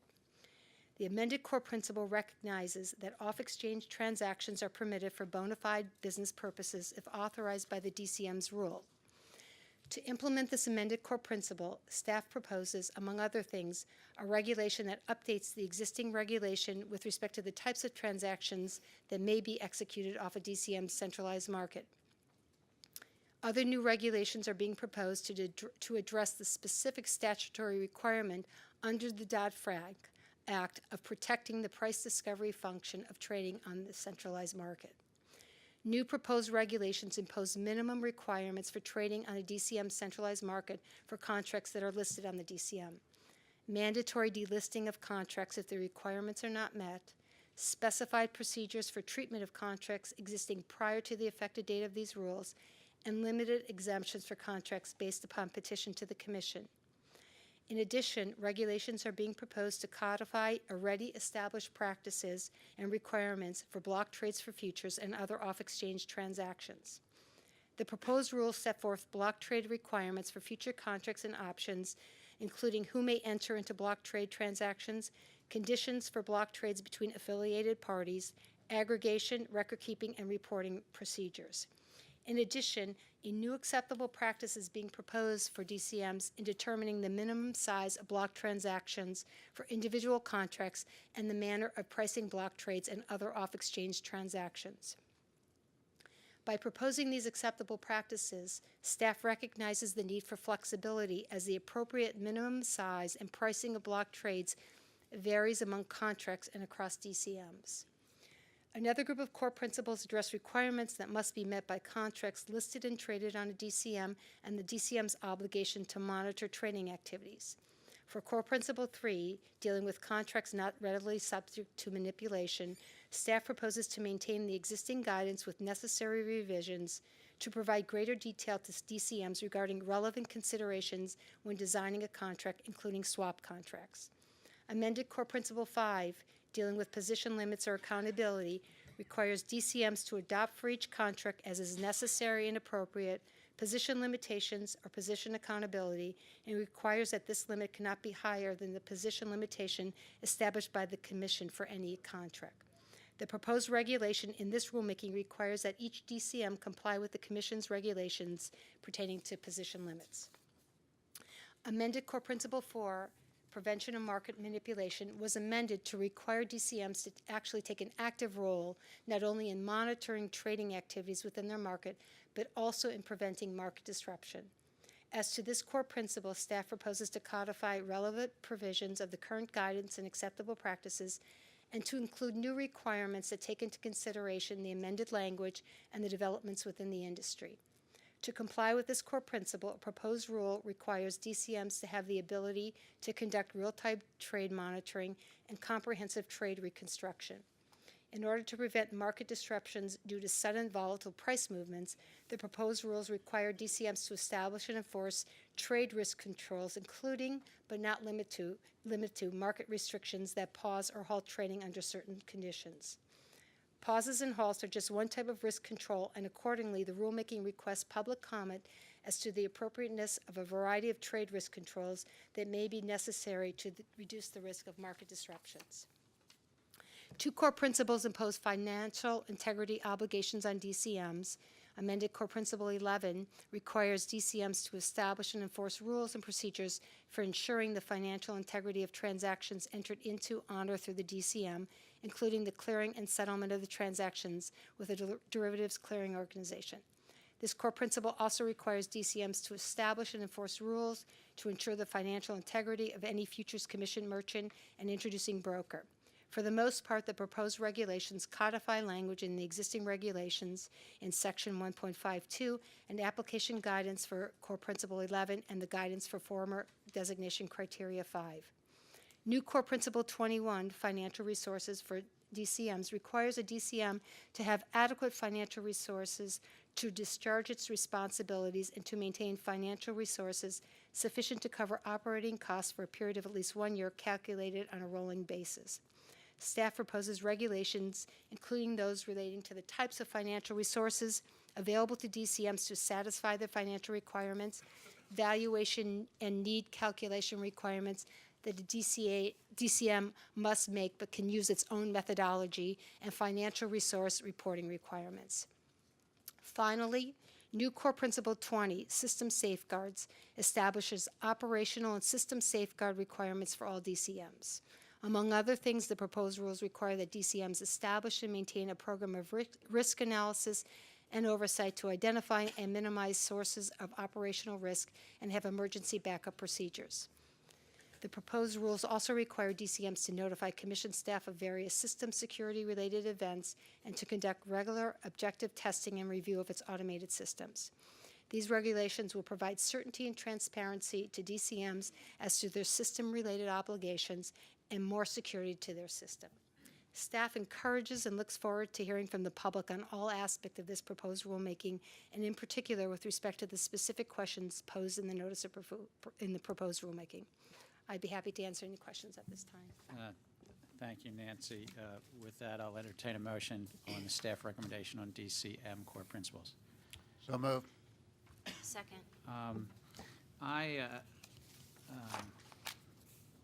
I support the proposed rulemaking to update rules and guidance. I note that there's a lot of guidance in this. This is not just a proposed rule, but proposed guidance with regard to designated contract market.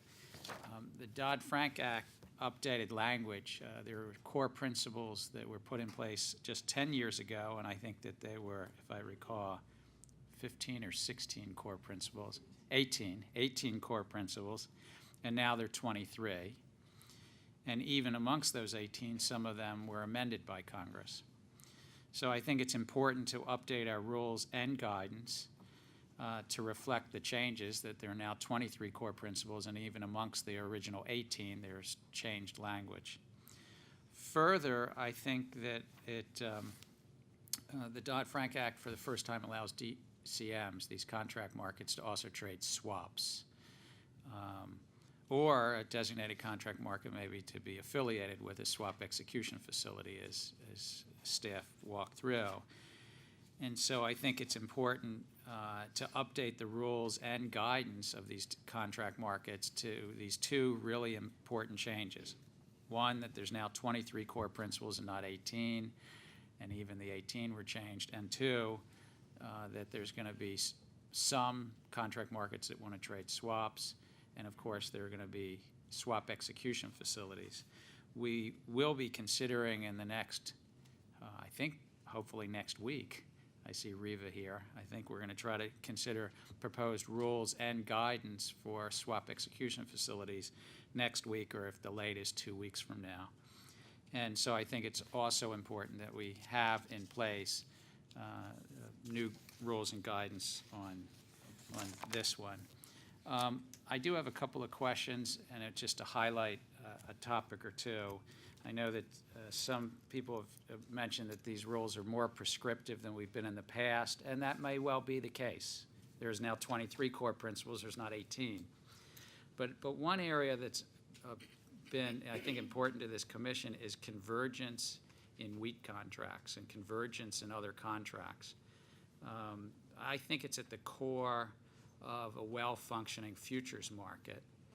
This is before you get to swaps, but I think it's at the core of a well-functioning futures market that market participants, farmers, ranchers, grain elevator operators, investors, even speculators, have confidence that this contract that we call a future, which is just a derivative, actually at some point in time, for even a short moment, converges with the actual price of the physical commodity. I think that's at the core of this invention that was about 150 years ago called futures.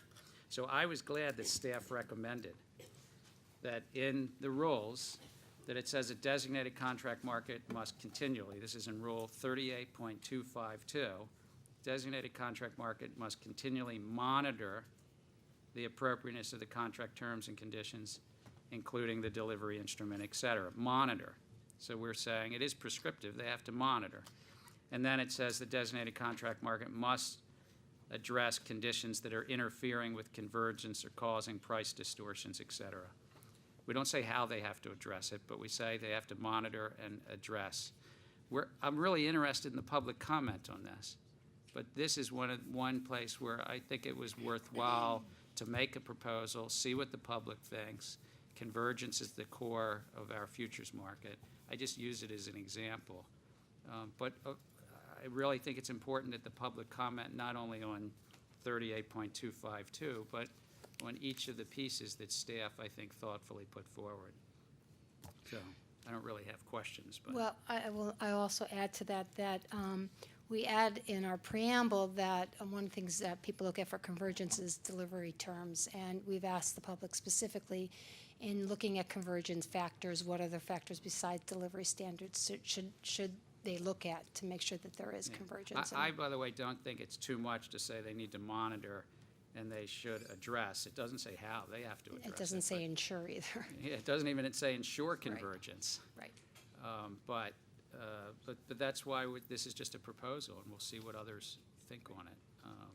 How much, one other question is, how much of this, I know it's not a percentage test, but how much of this is guidance versus proposed rule? Because, and I keep stressing that this is both guidance and rule, and maybe you don't have a percentage, but. I would say about 30% is continue to be guidance, 35% continued guidance. And There's we some, already, like contracts already not- had some rules, though. It's not that we've. Correct. Yeah. I mean, Part 38 were all regulations. Part 38 was already regulations. Correct. And many of the regulations, and I could go through a number of them, are basically incredibly flexible in terms of how you comply with those. It's just basically standing out what you need to do to comply, but we leave a lot of flexibility in how one goes about doing compliance. I also support, I think this document, and Commissioner Malia was very helpful in the language. I know Commissioner Chilton weighed in a lot on the language that says that contract markets should have mechanisms for market pauses and risk mitigants, but we ask a whole series of questions as to how to get this right for the final rule. We're going to have an enormous input from our Joint Advisory Committee on the May 6 events. We're going to have enormous input from it's called the Technology Advisory Committee, and through this 60-day public comment period. I think that's a really important feature of this. I know that you might be voting against it, but Well, that's a good part of this rule. all right, well, all right. But I think that's a really important piece, and I do think that come the final rule, we'll probably be prescriptive about some pieces of that. So, Commissioner Dunn. Thank you, Mr. Chairman.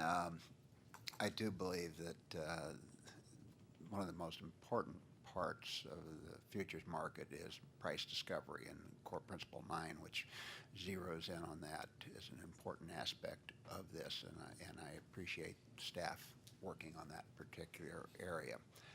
I do have concern, as I said in my opening statements, about us moving to a more prescriptive rather than a principle-based regulatory regime. I'm looking for public comment on this, on the industry.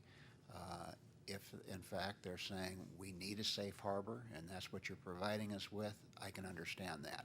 But if I hear what you're doing is giving us more problems and more hoops to jump through, and we can't be as nimble as we need to be competitive, then I will have concerns.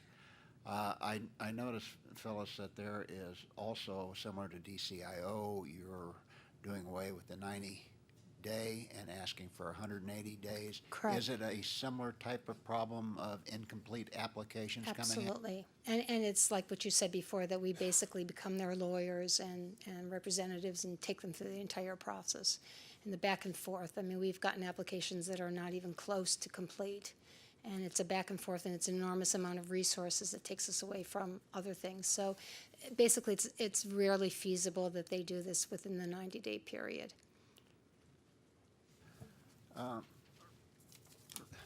Thank you, Nancy. Rick, as I look at this, it's so important for core principles that we have adequate staffing to do the RERs. Do we have it at the present time, especially as we're going in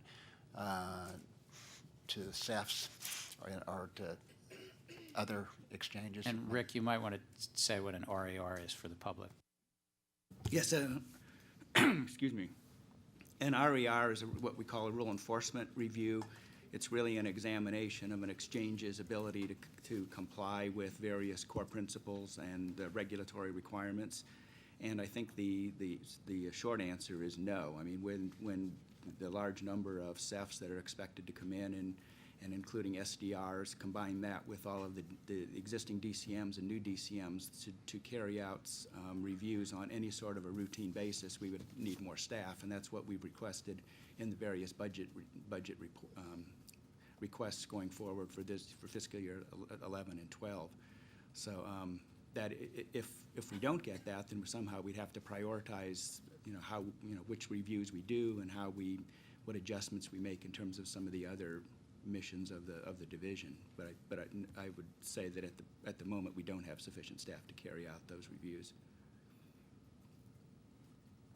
I guess I have suggested in the past that we have a couple of choices to make. One, that we can ask the SROs to do more, step up to the plate, or we can become more prescriptive, as some may say we're doing here already.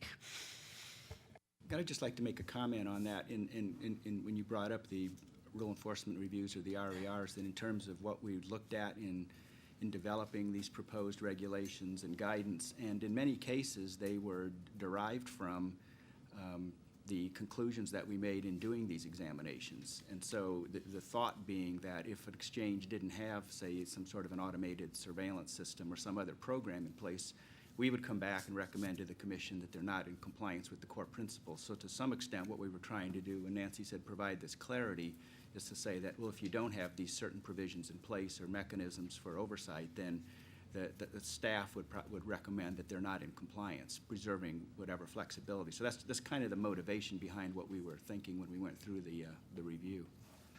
The RERs, in fact, become a bellwether to the industry. It says this is what the Commission is interested in. They are publicly published so that the industry can say this is what they're looking at. My question to you is, how frequent do we do these RERs, and is it once every 6 months, once a year, every 18 months, or are we on a 3-year cycle? I guess the short answer is not often enough. And I think if you go back about 10 years or so, the goal was to do each exchange every 2 years. And I think over the last 10 years, the frequency has declined just because we haven't been able to have sufficient staff to do that. I know the chairman has said, and our goal is to ultimately be able to have sufficient staff to look at each exchange, at least all the major exchanges on an annual basis, have some sort of a review ongoing. But again, it's going back to your first question, it's a question of having adequate staff to do that. Thank you. I thank you, Commissioner Dunn. I think the statistics are, and I see Rachel there who runs our RER program, or a whole group of people that do it. What's it, about once every 3 years now, at best? A little more frequent for the larger. So the larger ones may be a little bit more frequent, the smaller ones less. Commissioner Summers? Thank you, Mr. Chairman.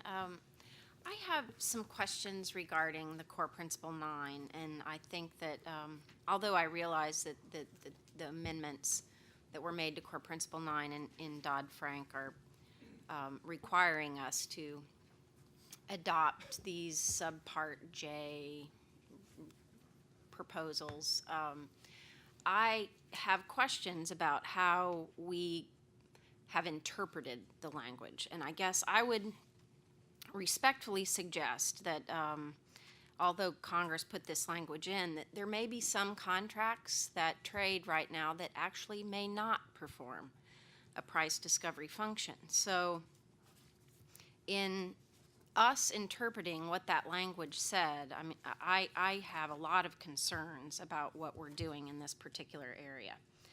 One, in the requirements under this new 38502, we are proposing minimum requirements for trading on the centralized market.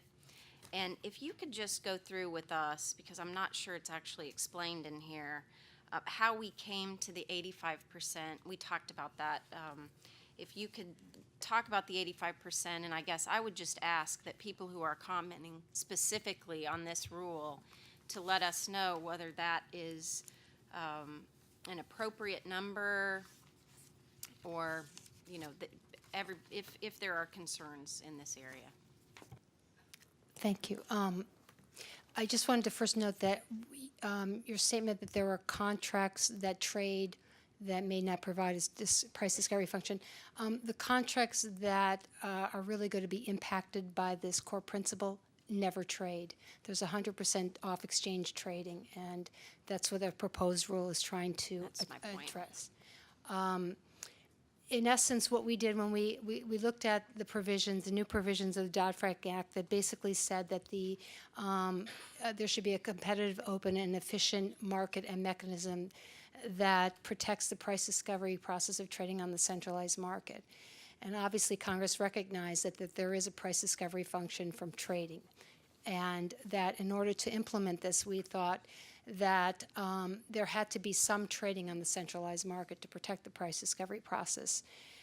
We thought it would provide regulatory certainty and clarity if we gave a certain percentage number. So what we did is we had our trade specialists in Chicago come up and do a survey of contracts, 570 contracts over a 3-month period. These are 10 different asset classes involving different various levels of open interest. We provided a cross-market sampling of the type of contracts, and involved 8 contract markets. And what we found was basically 3 categories of contracts. 410 contracts were mostly energy contracts that never traded on the centralized market. There was absolutely no trading over this period of time. There was a middle category of contracts that there were centralized trading. These are contracts like Eurodollars, treasuries, agricultural commodities, and there was healthy centralized market trading.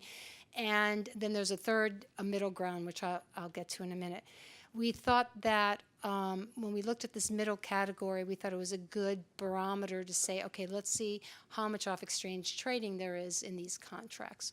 And the off-exchange trading of this period was between 0 and 15%. And we thought that was a good starting point in saying that, okay, to have healthy centralized market and still balance that with the other provision in the regulation that you can have off-exchange trading. We thought 15% off-exchange trading was a good starting point. I'll just note that we feel comfortable with that position initially. We note that the FIA has a policy that really requires no more than 10% off-exchange trading. So we felt we were fairly in a good ballpark figure. However, I said FSA. I'm sorry, did I say FIA? FSA. I'm sorry. We do, though, ask, as you have said, we've asked for public comment as to whether there was another percentage that would be more appropriate, and asking commenters specifically to say why that would be. We also note that we asked for comments as to whether there should be a lesser amount if it is a price discovery contract, but a lesser amount on the exchange, and whether there should be an exemption for those type of contracts. Let me just say that there was a third category we came with which was not, it was not the extreme of no trading, but it wasn't up to 85% on exchange trading, and there's a middle ground. And we recognize that there are contracts, particularly new contracts, that take time to get traction on the centralized market, some that have 50 or 60 or even lower. And we do incorporate a provision in our rules that basically say in those situations, they can petition the commission to allow these contracts more time to gain traction and get more trading on the centralized market.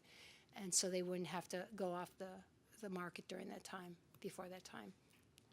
Thank you, Nancy. I just want to clarify that what I was referring to those specific contracts Okay. that are contracts that don't trade often, that have specific terms that I don't believe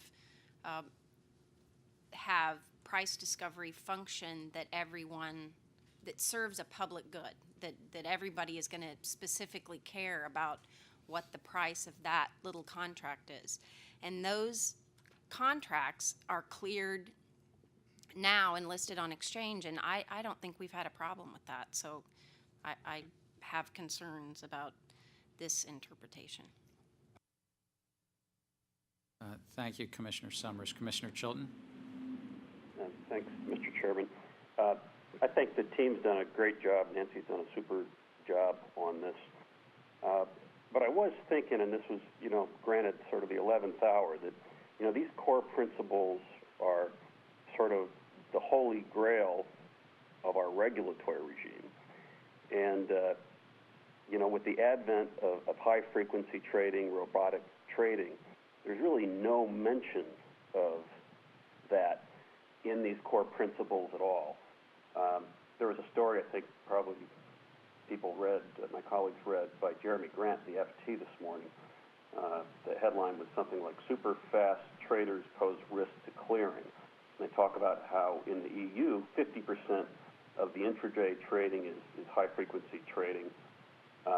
And even here, our economists at the CFTC say that high-frequency trading on the traditional exchanges, what we regulate currently, as of the beginning of this year, now accounts for at least a third of all on-exchange trading, and perhaps more. So a third here, 50% in Europe. High-frequency trading is a big deal.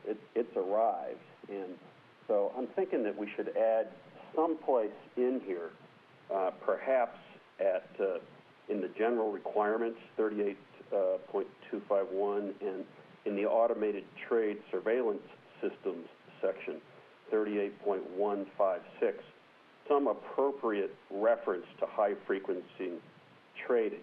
And I'm wondering, Nancy, if you think that would create any problems from your point of view?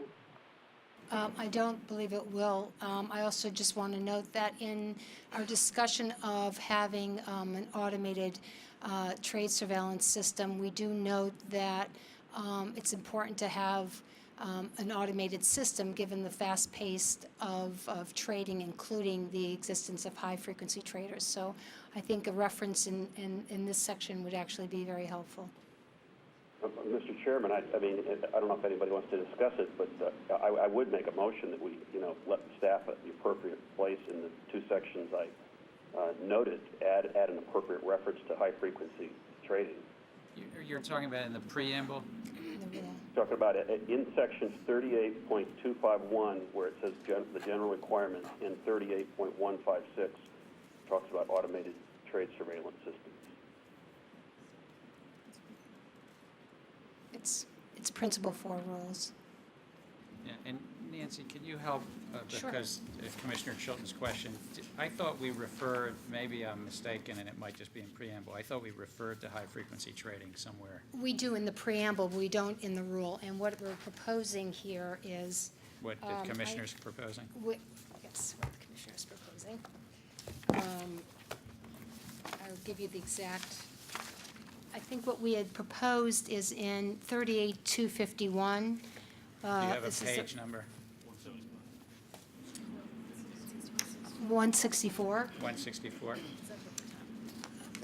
The third to last line, when we talk about right after unusual trading volumes, so the Wait a beginning. minute, so there's, yeah, I'm helping the public here. The monitoring of intraday, this isn't a rule, the monitoring of intraday trading must include the capacity to detect abnormal price movements, unusual trading volumes, impairments to market liquidity, and position limit violations.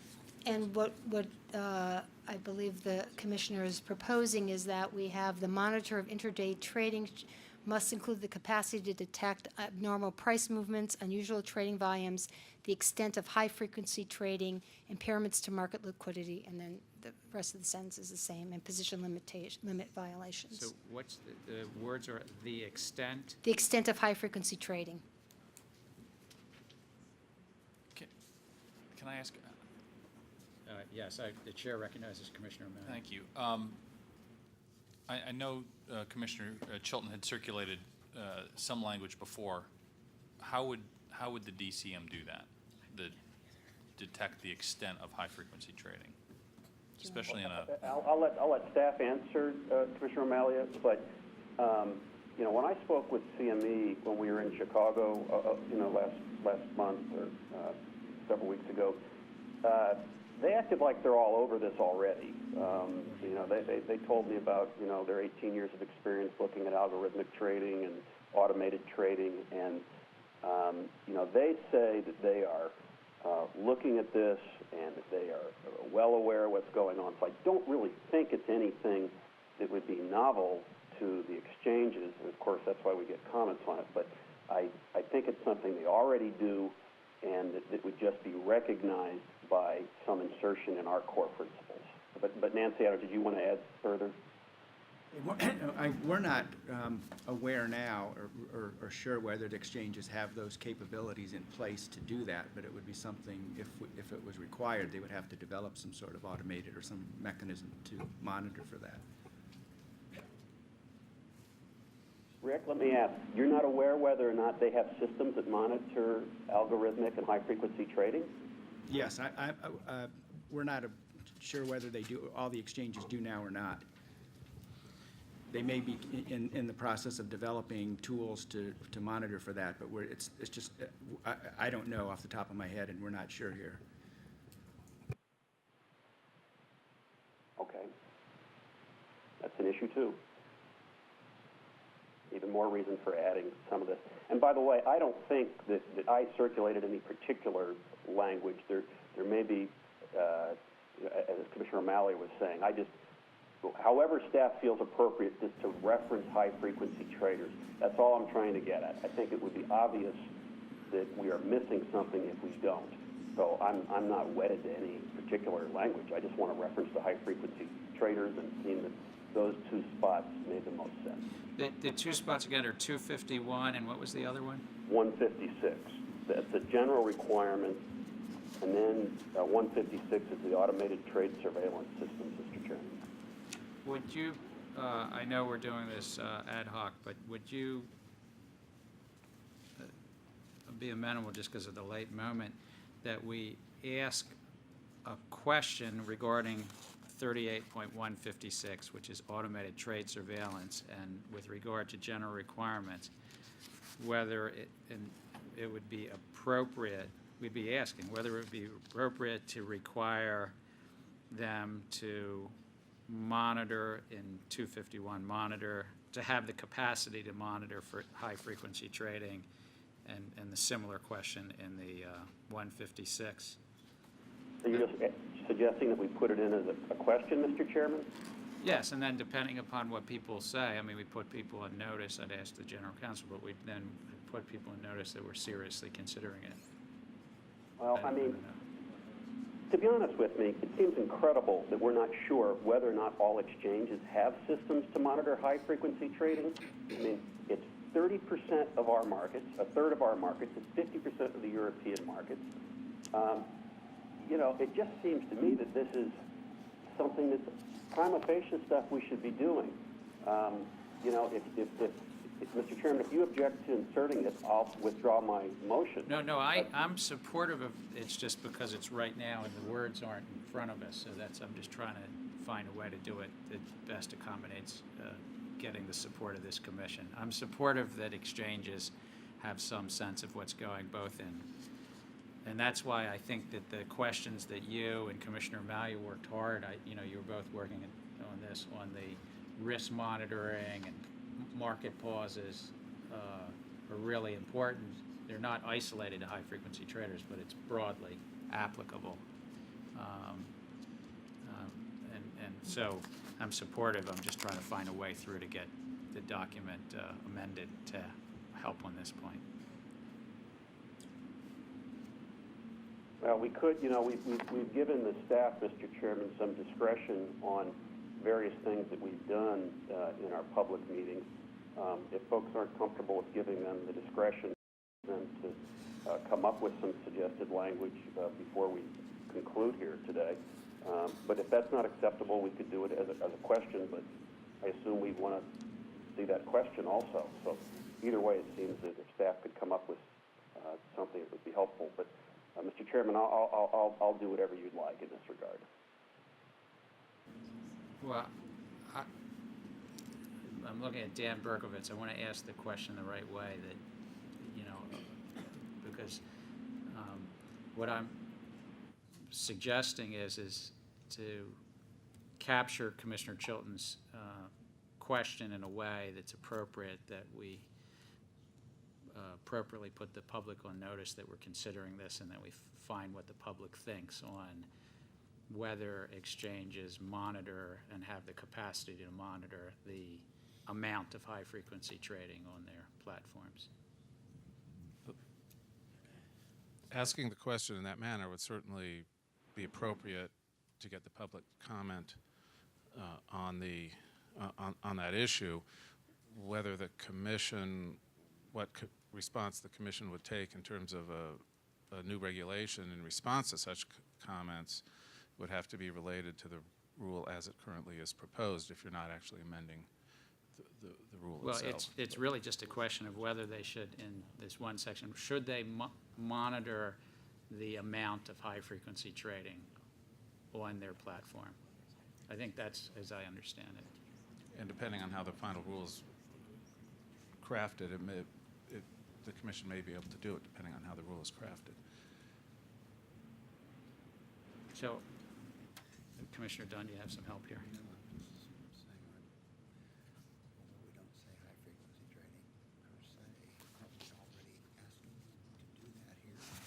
So the question is on, I'm going to ask one more question. On 151, which is Nancy, I'm sorry, it's on page 100, well, it may be page 150, but it's 38.251. I'm sorry, I had the wrong one. Correct. 251. Yeah. Does this not already say that they have to collect and evaluate data on individual traders' market activity on an ongoing basis in order to detect and prevent manipulation? Yes, it says that. So doesn't that sort of give a way to collect information on high-frequency traders? We've maybe been more prescriptive than Commissioner Chilton's suggesting, but this says they have to collect and evaluate data on individual traders' market activity. So I guess the only additional question is whether that they have to just aggregate a class of traders.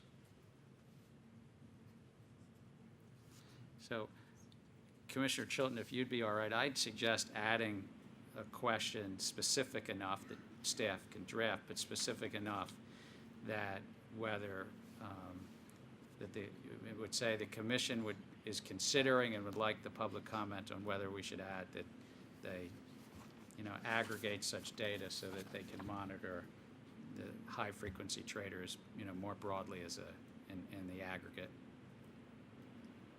Fine with me. I'll ask unanimous consent for that amendment. Not hearing any objection, it's so moved. Other questions? Because it was Commissioner Chilton was doing his questions, I didn't know.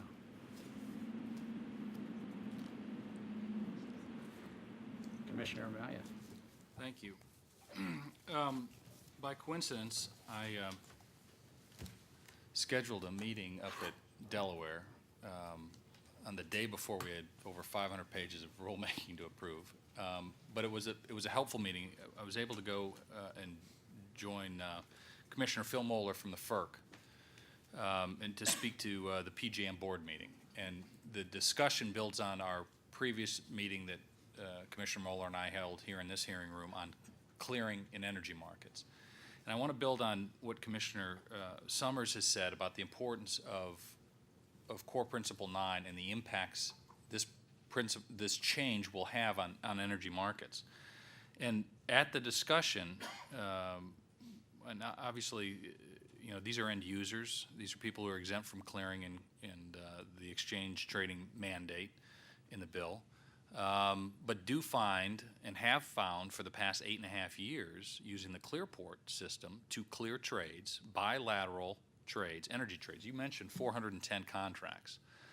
And the fact that we've created this unique class, as part of this exchange for swaps, I guess, EFS, we have clearing, but they don't trade. But the nice thing about these products are they do manage risk through clearing, bilateral risk. They're capital efficient as a result of the netting arrangements they're able to do with portfolio margining within their accounts and on the CME platforms. So these end users really found significant benefit. They're not under mandate now, and they won't be under a mandate in the future. But maybe you have the number. What is the notional value? I've heard it's a massive number of what these over 400 energy contracts are worth. I don't know. Do you know the national value? I don't know the national value. Somebody mentioned it was multiple times the futures value of these similar energy contracts. So that we're talking a big collection of products here, and it's all clearing, which is the goal of this act. Now we have a rulemaking that I'm afraid will jeopardize that. And I think this 85% litmus test, and I think we're kicking them out in 90 days if they don't meet that, is kind of throwing the baby out with the bathwater. I'm very concerned about the implications of what will happen. And I've asked staff to kind of go through the rule and see if we've even asked this question. What are the implications on portfolio margining? And what are the implications of the tax treatment of not treating these as futures but as swaps? I understand the bill provides a significantly different tax treatment. Did we include any questions as to the impact of specifically on portfolio margining and taxes as a result of this change? Assuming none of these are going to be EFSs? Let me first say that that under our proposed rules, the end users will still be able to enter into these contracts as long as it doesn't exceed a certain percentage, which would be the 15%. These contracts are entered into solely to take advantage of the clearing aspect of it in terms of using the segregated customer account, portfolio margining, and tax benefits. These provisions, basically, like I said, they will continue to be able to trade on the DCM if, in fact, not trade, but actually list and then clear through the DCM as long as it doesn't exceed 15%. However, if it goes beyond 15%, they can execute on a SEF. It's staff's understanding that there are going to be provisions proposed, or I know staff is thinking about having a segregated swap, a customer account that will provide bankruptcy protection, as well as staff is thinking of propounding a rule allowing futures into the swap account, so there will be portfolio margining. So there are alternatives. But if we change it, if we don't change Core Principle 9, they get that benefit today. They may not get this benefit going forward. There's a number of things. You've laid out a couple of options and things we may approve and consider, but we're kind of betting on the come that this will all fall into place and that they will not choose to use their end user exemption to go back into a bilateral space because they're end users. I mean, they're electricity companies and energy companies. Well, the difference post Dodd-Frank is that they now have a clearing solution. I mean, they can now have their contracts cleared, which is why initially they opted to list through the EFS process on the DCM. It was purely to get the clearing aspect of it, and now their contracts can be cleared. So I'm not sure they're going to be harmed in any way in terms of this percentage requirement, because they are going to be cleared, which is why they've initially went on. But what is the impact on taxes and portfolio margining as a result of all of this? As I said, that as I understand, that staff is considering allowing futures to be in the swap account, which will allow portfolio margining. And in terms of the tax benefits, I mean, our rule implemented the Commodities Exchange Act. We didn't deal with the tax code and what the tax consequences are. But it is a factor. It's got to be a factor. Well, it's a factor for these entities, I assume. Well, I don't know if it's a factor. I don't know how we can take account of the tax code and our regulations in implementing the Commodity Exchange Act, but I mean, it's... Can we ask a question to find out? Do we ask a question? No, we don't ask the question. We don't ask a question. I have asked staff to take the liberty of drafting two questions here that I think it's appropriate that I'll share with everybody else rather than read them and try to, so maybe I'll pass this down the line here, and I have two questions. One on what is the impact on portfolio margining of making these changes, and then one is the impact on taxes. I would say I would support the first, but not the latter. I don't think we're a tax writing agency, and I think we have to comply with the Commodities and Exchange Act. But well, I don't disagree with either of those. We are not a tax writing agency, and we will comply with this. But can we ask the question of what the industry impacts might be? I mean, this could be a tax increase for a lot of end users, potentially. I don't know. I don't know how that would influence you, but it wouldn't influence me. I'm just saying that I think that we have to comply with the Commodities and Exchange Act. And what you have here is Congress changed Core Principle 9. So I'm welcome to saying, and by the way, on portfolio margining, I think that's subject to self-help. I mean, we can make futures and swaps be in similar accounts. That's the five of us can, as long as we comply with the Commodities and Exchange Act. Well, in developing our enlightened rule, wouldn't it be helpful to have the input from the market now, or as soon as we can get it from within the next 60 days? Absolutely. Okay. Absolutely. So let me circulate this.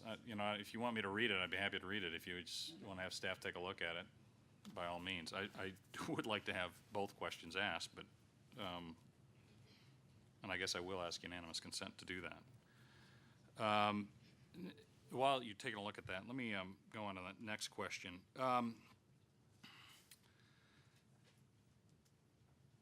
Now, reconciling Section 735, which allows boards of trades to have rules that permit EFS, and then also 723 that allows, which is statutory language that allows swaps and futures to be traded on DCMs.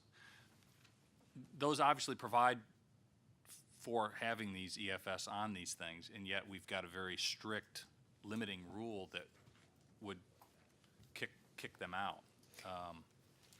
Well, we have two mandates here in Core Principle 9. One is to protect the price discovery process of trading on the centralized market, and the other one is a recognition that there is bona fide off-exchange transactions are allowed.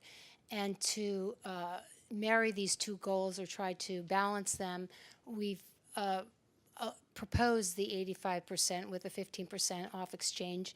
And again, I say propose because we have asked the public if this is the right amount to do so. I do not think that requirement is inconsistent with the statutory requirement that swaps, clearable swaps, should be either on a DCM or a CEF, because we are not pushing swaps off the DCM. What we are saying is, though, if you are going to trade on the DCM, then you have to trade in an open and competitive manner. I think this is consistent with the Dodd-Frank's overall purpose of having these swaps be transparently traded either on a CEF or on a DCM. So you do recognize there is a conflict here. We have a conflict that allows for this, and yet we're being pretty strict about the priority of having the exchange trading requirement. Well, I think what staff tried to do is provide a balance with what we saw, and based on. Trying to balance the two competing the two- factors. Well, the two Mandates. goals or recognitions, I should say, in Core Principle 9. One is to protect the price discovery process, and the other one is a recognition that in certain situations, bona fide off-exchange transactions should be allowed as long as they're allowed by the exchange. Now, as I said before, we tried to come up with a figure. We thought an absolute figure of how much exchange trading should be allowed would be an appropriate way to provide certainty.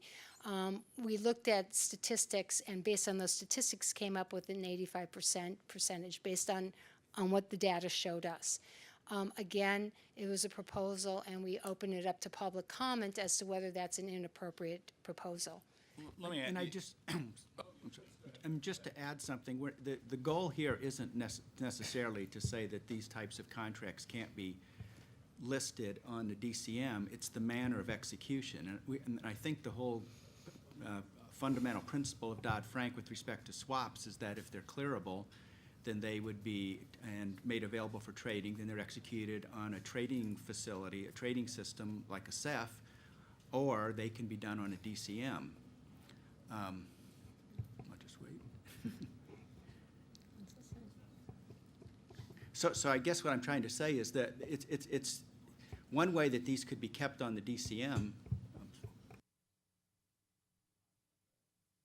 So so the goal, I mean, it wouldn't necessarily mean they're not listed on the DCM. It's that that the DCM could find a way so that these would be executed on their centralized market or some sort of a trading facility and not done bilaterally away from some sort of a trading platform. And as I was saying, I think kind of one of the fundamental goals of Dodd-Frank is that for swaps, that they be, if they're clearable and made available for trading, that they be done on a CEF, through a trading platform, and that if they're going to be done on a DCM as a future, then similar types of open and competitive trading should be required. So that's, and to some extent, many of these same contracts that have no trading are traded on ICE to some extent. A lot of those were the SPITICs that we determined.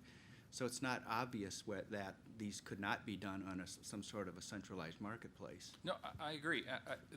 That brings me to my next point. You have a requirement, mandatory delisting within 90 days. Is there some, I mean, 90 days is a pretty quick turnaround after this determination is made. Should we maybe consider a longer period of time in order to get that liquidity once people understand that they may face with this opportunity, that they may decide that it would be better to go with an EFS proposal as opposed to going with a CEF, you know, whether it's portfolio margining or taxes? Commissioner, the 90 days does not apply to the existing contracts that are on the market. In fact, we have a fairly generous, I should say, provision in there that allows the existing contracts prior to the implementation of the effective date of the Dodd-Frank Act to remain listed on the DCM until either their positions are closed or they liquidate. And during any of those periods of time, if they start to trade, they can remain on the DCM. In the past, we've tried to encourage these contracts to be traded by asking the exchanges can implement various programs to generate interest in trading these, like market maker programs or incentive programs, and none of them have used this. And so during this period of time, which could be, some of these contracts go off for 3 years, and we're allowing them to stay there on the exchange, they can try to get trading.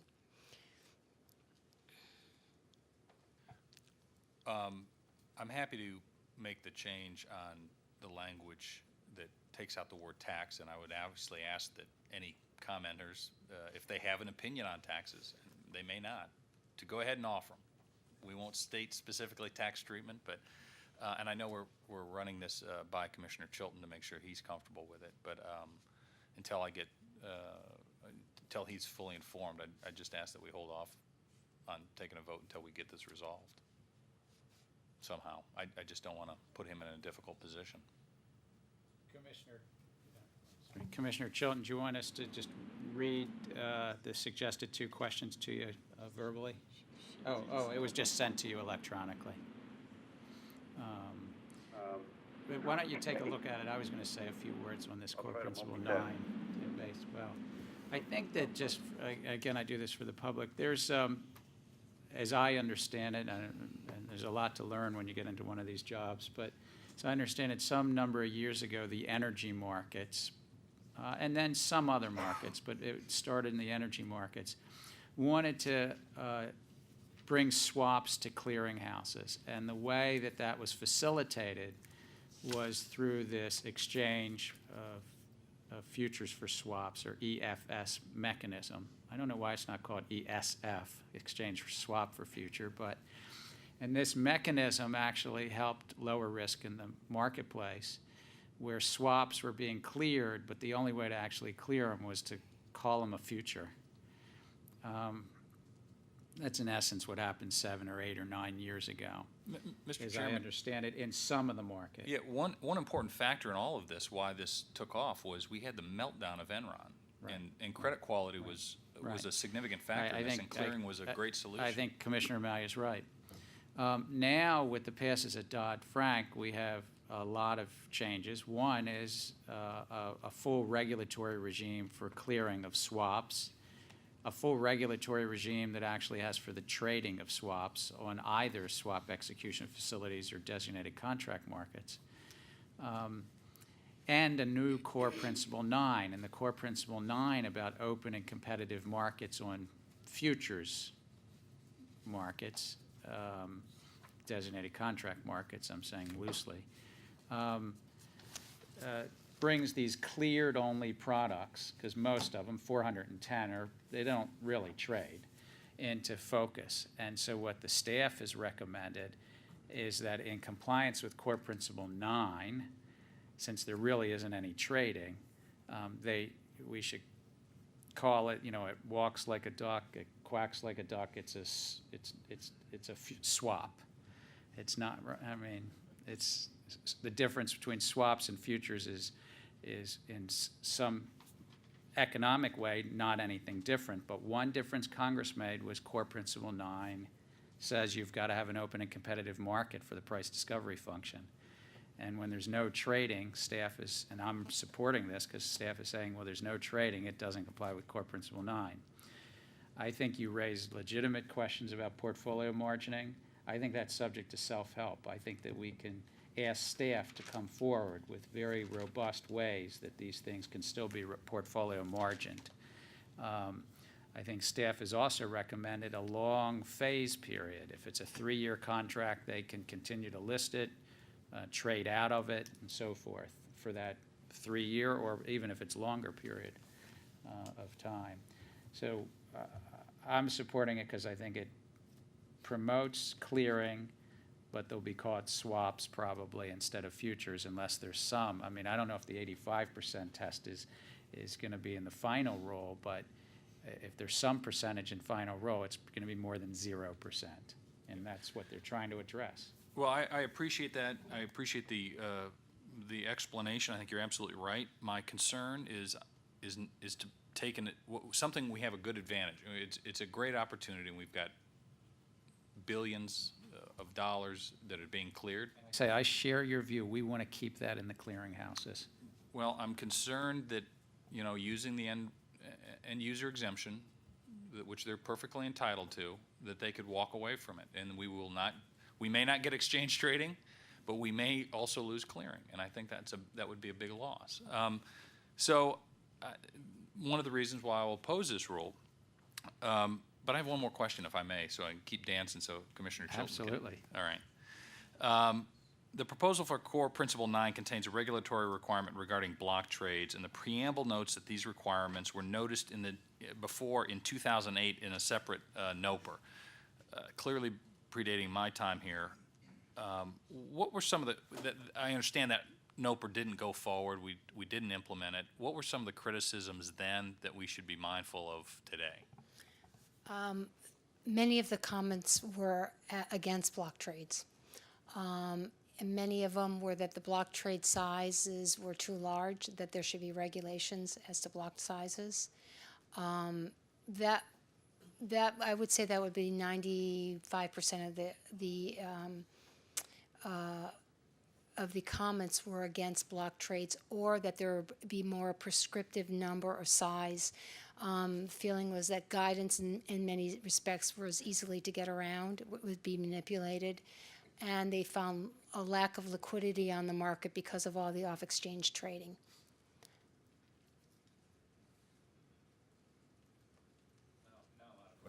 Commissioner Chilton, I didn't know if you had seen Commissioner O'Malley's, he has these two questions, one on portfolio margining and one on any other negative consequences. I don't have any objection to adding the questions. I mean, I do think the proposal is intended to promote transparency and what the goal of the bill is, and I think the proposal does that, but I don't have any objections to the question. Yeah, I think there was a unanimous consent request to add two questions, one on portfolio margining, one on whether there's any negative consequences.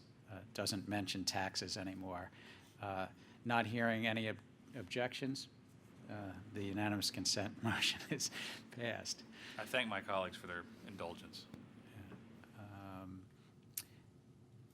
So with that, I will move the original question that had been properly moved, made and seconded. And Dave Stawa, can you call the roll? Commissioner O'Malley? No. Commissioner O'Malley, no. Commissioner Chilton? Aye. Commissioner Chilton, aye. Commissioner Summers? No. Commissioner Summers, no. Commissioner Dunn? Aye.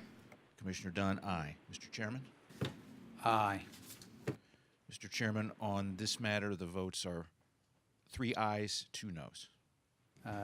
Thank you. Thank you very much, Nancy, Risk, Nadia, the other 15 people.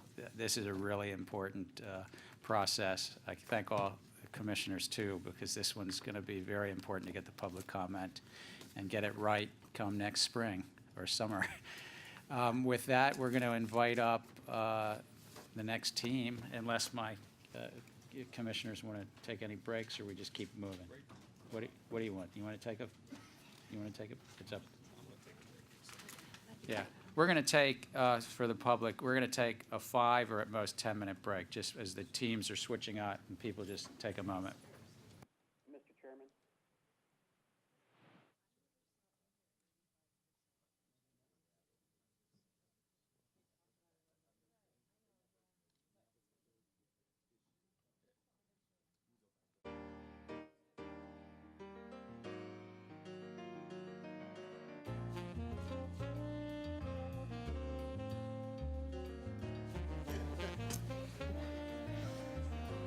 Sarah and Ananda. Calling Sarah and Ananda. Shh. Ananda Radhakrishnan.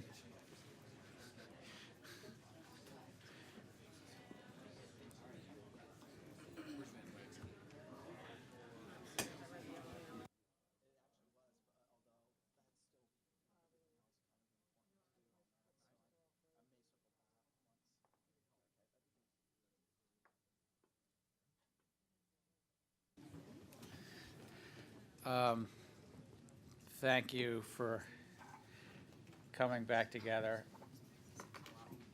Oh, I just wanted to make sure that Commissioner Malia, I mean, these cupcakes are a little bit, I know, they're small. I don't want you to think it's because we don't have much funding, but,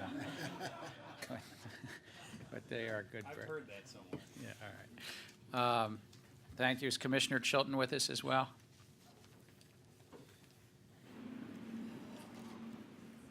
May not be back on. Do we have are we still open with Commissioner Chilton? I just want to make sure. Somebody check.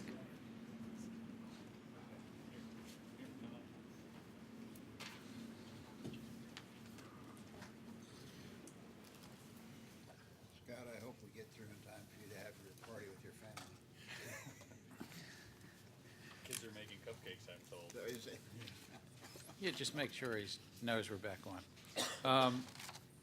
So Sarah Josephson from the Division of Clearing and Intermediary Oversight will now present the staff report on the proposed rule relating to reporting, record-keeping, daily trading records, requirement of swap dealers and major swap participants, and Ananda Radhakrishnan, who runs the division. Just sending an email to Bart to make sure that he's on. Sarah, we thank you because this is your second time in the chair. This is the second time in the chair, and just in terms of scheduling, just so I'm giving a little time also to get Bart, hooked in, is that on the business conduct rules, we have the external business conduct rule team, Phyllis Sella, I think, who we're going to be up in the chair next week. Again, this could be 2 weeks away, but we're hopefully scheduling that for this December 9th meeting. I think we're looking to do the CEF rules also December 9th, and the end user clearing piece December 9th. I think I must be missing something. Oh, there's also another piece of governance. I think those are the four. Is Bart back on? I don't hear him, though. I have a... Yeah, I'm here, Mr. Chairman. Great, I'm sorry. great. But also in business conduct, the internal rules, Sarah and Ananda, you'll be back in front of us, I guess, on December 16th with some rules. We're going to do all the documentation rules then. We've decided now in the last couple of days maybe to delay some of the documentation because the capital margin is delayed till January, and we thought as it related to documentation for what's called credit support agreements and master netting agreements and valuation and dispute resolution, that piece of it we're going to delay into January, get the benefit of any roundtable thoughts that come from that. But on December 16th, you are also in the chair again on confirmations, and so some piece of the documentation piece, confirmations and portfolio compression and things like that. But why don't I now turn it over since I've filibustered a bit there.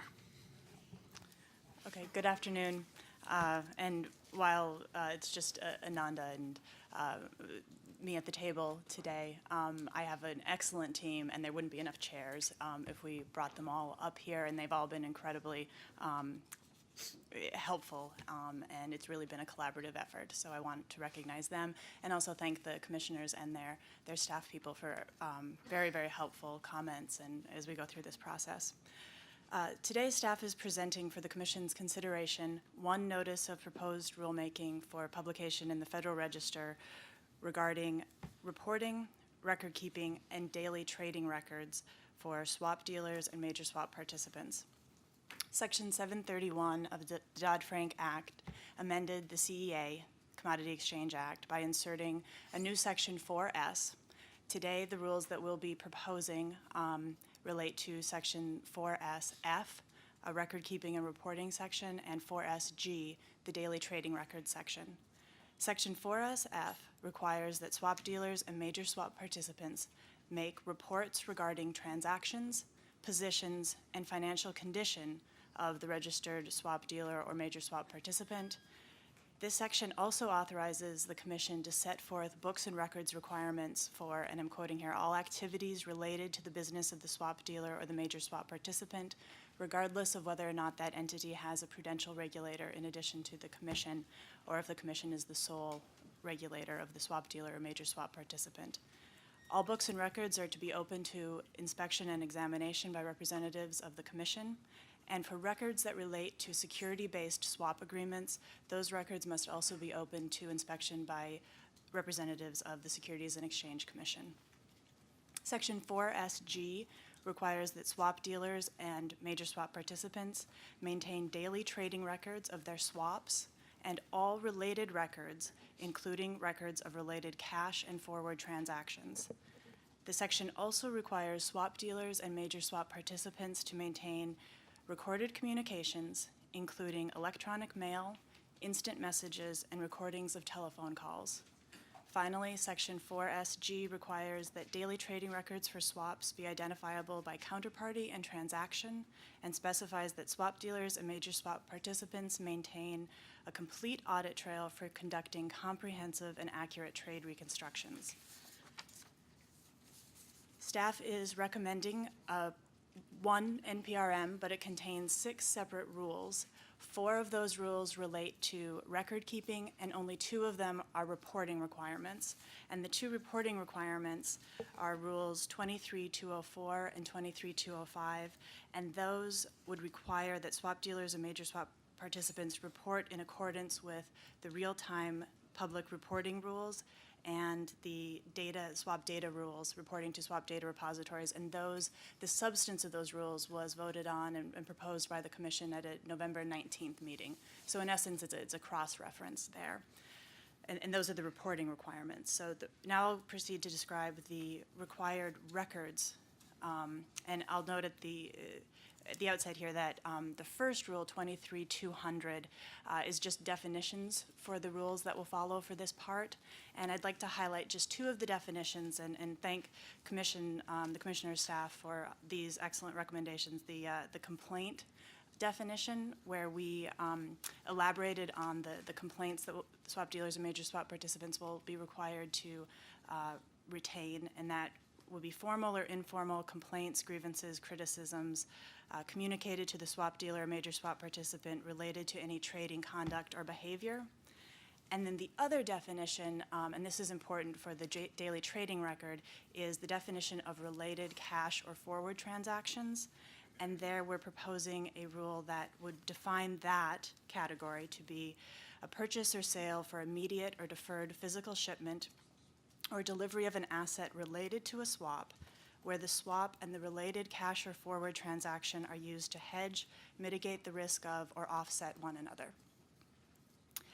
Proposed Rule 23201 is the required records rule. This relates to transaction and position information. Records would include full and complete transaction and position information for all swaps, including all documents on which the trade information is originally recorded. And this would mean, generally speaking, documents customarily generated in accordance with market practice. The records would be required to be maintained in a manner that is identifiable and searchable by transaction and by counterparty. There is a requirement that swap dealers and major swap participants, we're proposing a requirement that they keep general business records, things like board meeting minutes, organizational charts, audit documentation, general financial records. Although I'll note this is not the financial condition reporting rule. This is just the record-keeping rule.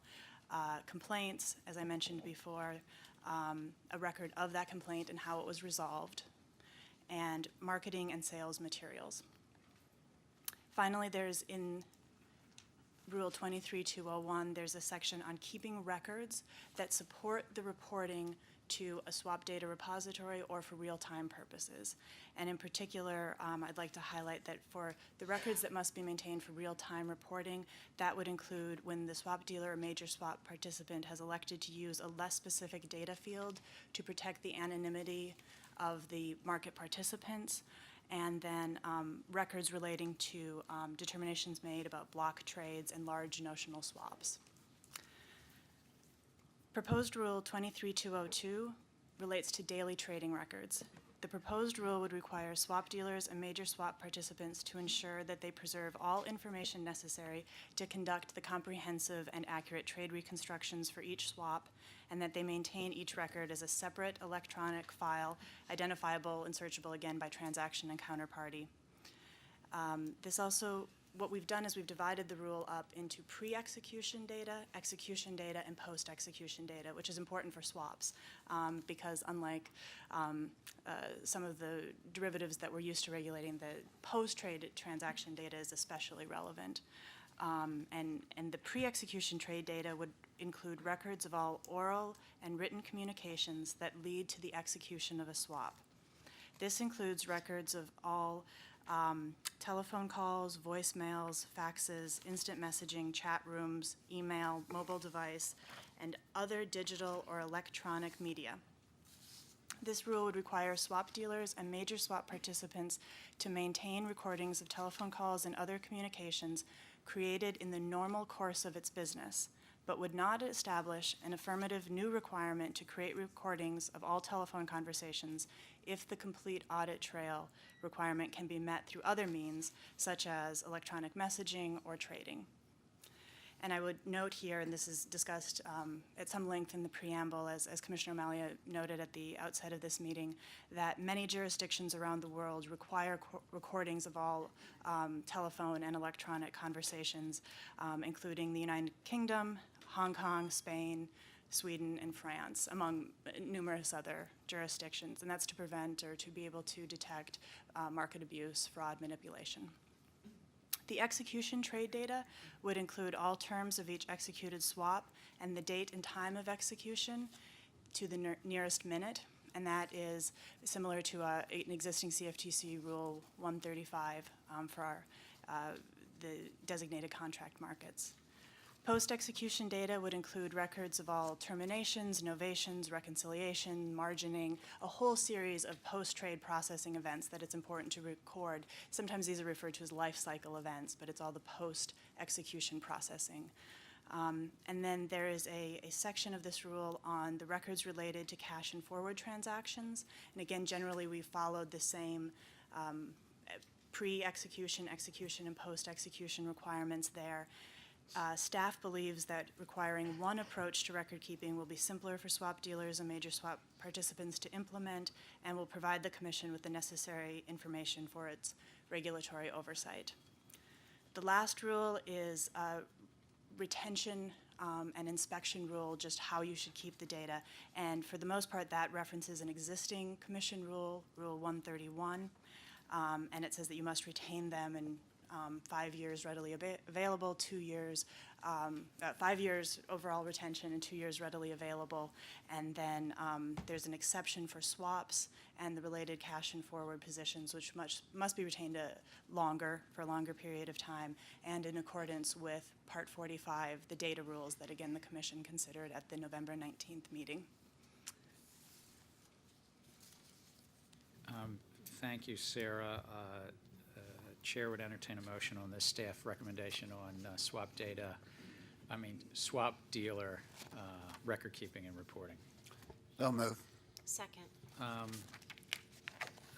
I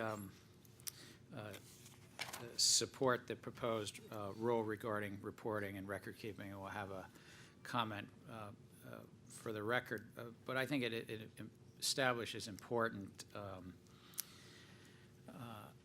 mandates that Congress directed us to do, that swap dealers and major swap participants are required to maintain records. Most of this is for regulators, not for the public. In fact, all of it's really. This is, though the information that might be available to the public, they would be reporting to swap data repositories or possibly through the real-time reporting rule that we had promulgated and are looking forward to public comment on. But I do think it's important to promote transparency to the regulators and to promote market integrity. So I don't have any questions on it. But Commissioner Dunn? Thank you, Mr. Chairman. I, too, support this provision. Sarah, we say that the Commission recognizes that there will be differences in the size and scope of the business of particular swap dealers and major swap participants. Therefore, comments are solicited on whether certain provisions of a proposed regulation should be modified or adjusted to reflect the differences among swap dealers and major swap participants. Could you amplify for me on what the staff deems as differences? Right. This same paragraph appeared in the rule that we proposed the first time I appeared before the Commission in the duties, and the goal is to address the concerns that have been expressed or to invite comment on the differences that may exist between swap dealers, major swap participants in terms of the scale of their operations, the extent to which they have particular operational capacities. And so, it's a general sort of invitation to comment specifically, and there are some places in the preamble where we direct the public's attention to key areas. So that's, I think, what we're thinking is just give us the information we need to craft the rules, the final rule proposal that would be responsive to the needs of the marketplace. Thank you. So, Sarah, I mean, while we're not there yet, it's hopeful, I'm hopeful that commenters will share with us, if you're a swap dealer and you're doing hundreds of transactions a year, that might be a different implementation phase than if you're a swap dealer and doing, 200 trades a year or something. You're still a swap dealer, let's say, but I mean, but this, maybe by scale, the largest amongst them would implement this rule a little faster. Right. So I think that's the other part, is in addition to tailoring the rules themselves, there could be an implementation phased approach that some of the larger swap dealers would have a more timely implementation. And so just to consider and invite comment on that sort of the implementation, the phasing, or a tiered approach is something that we would consider. Commissioner Summers. Thank you, Mr. Chairman. I have some questions about the collection of pre-execution data, and what do you believe is the relevance of getting all of that data, and what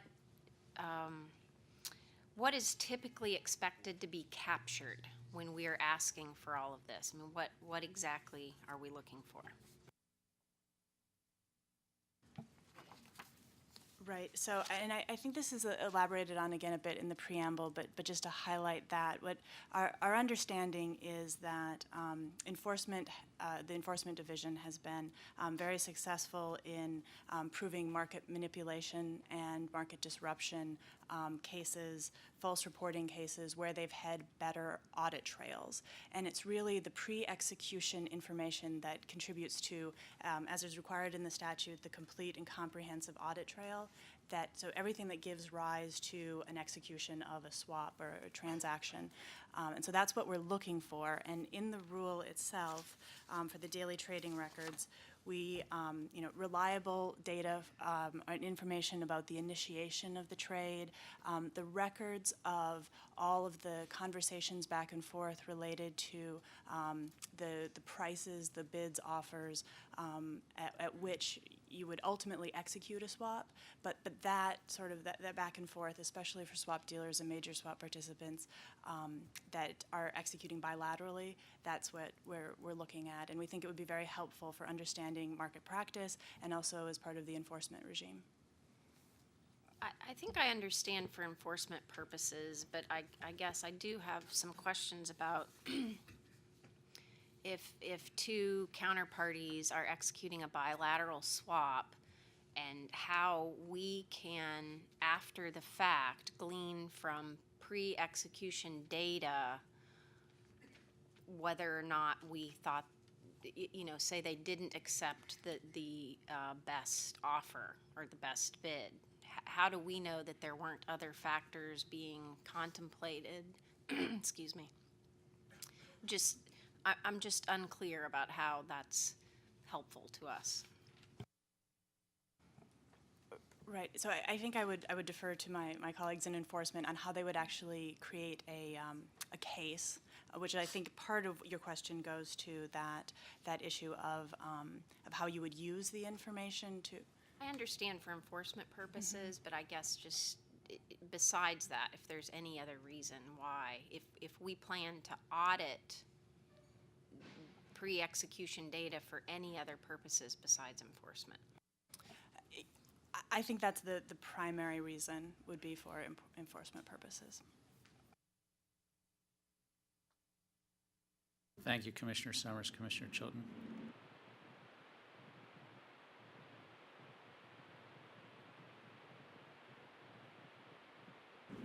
is Commissioner Chilton on? Yeah, I'm here, Mr. Chairman. I just wonder, we added a couple of questions in the last rule, and I wonder whether or not, Sarah, whether or not that this would be an appropriate one to ask a question on whether or not swaps dealers and major swap participants should be required to report as a separate category records relating to high-frequency trading activity. Would you see any issue with asking that question?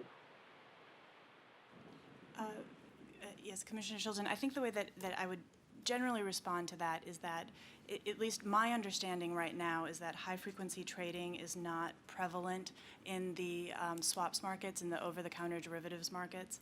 And I think that I would ultimately, again, defer to some of my colleagues who are actively working on these issues right now, but it's not, at least my understanding is that high-frequency trading, those sort of algorithmic trading practices that are of concern in organized markets and the trading platforms are not prevalent in the OTC derivatives markets at this time. Right. But certainly something that we would... I'm sorry? We would continue to look at, and as that work continues to be developed, it could be a consideration for additional rulemaking on a particular reporting requirement, or not reporting, sorry, this would just be a record-keeping requirement now. Okay. Well, let me ask this then, and this is, I guess, a question for counsel. If we don't ask a question about whether or not, and I'm not disputing what you suggested about that type of high-frequency trading isn't as prevalent, in the swaps market. I tend to agree, but the whole issue behind this legislation is that we don't know what's going on in some of these markets, and so we're getting more information. So the question is, if we don't ask such a question here, specifically in this proposal, would we be precluded from inserting something if during the comment process we determined that maybe we did want to require reports that are separated by category? If we don't ask the question now, are we precluded from requiring it later if we determine a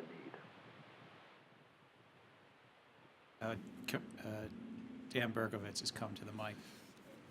Commissioner, the question would be in the final rulemaking whether the final rule was a reasonable or a logical outgrowth of the proposed rule. So it would depend on exactly how the proposed rule is worded in relation to the final rule. All right. Well, it seems to me that that we should preserve the option of doing something. We certainly, nobody is thinking that everything that we ask questions on we're going to do. But once swaps become traded on exchanges, it seems to me that high-frequency trading reporting might be something, given the sorts of numbers I talked about on the earlier proposal, that we would want. I'm not sure we would, but it seems like a reasonable question. Mr. Chairman, I'd like to add that question just to preserve the Commission's options, regardless of whether or not we end up doing anything. Let me just point out something. Wouldn't that not be covered by the proposed regulations for DCMs? I thought there was some question on high-frequency trading on DCM, so maybe that would be covered. But do you think they'll be covered that way?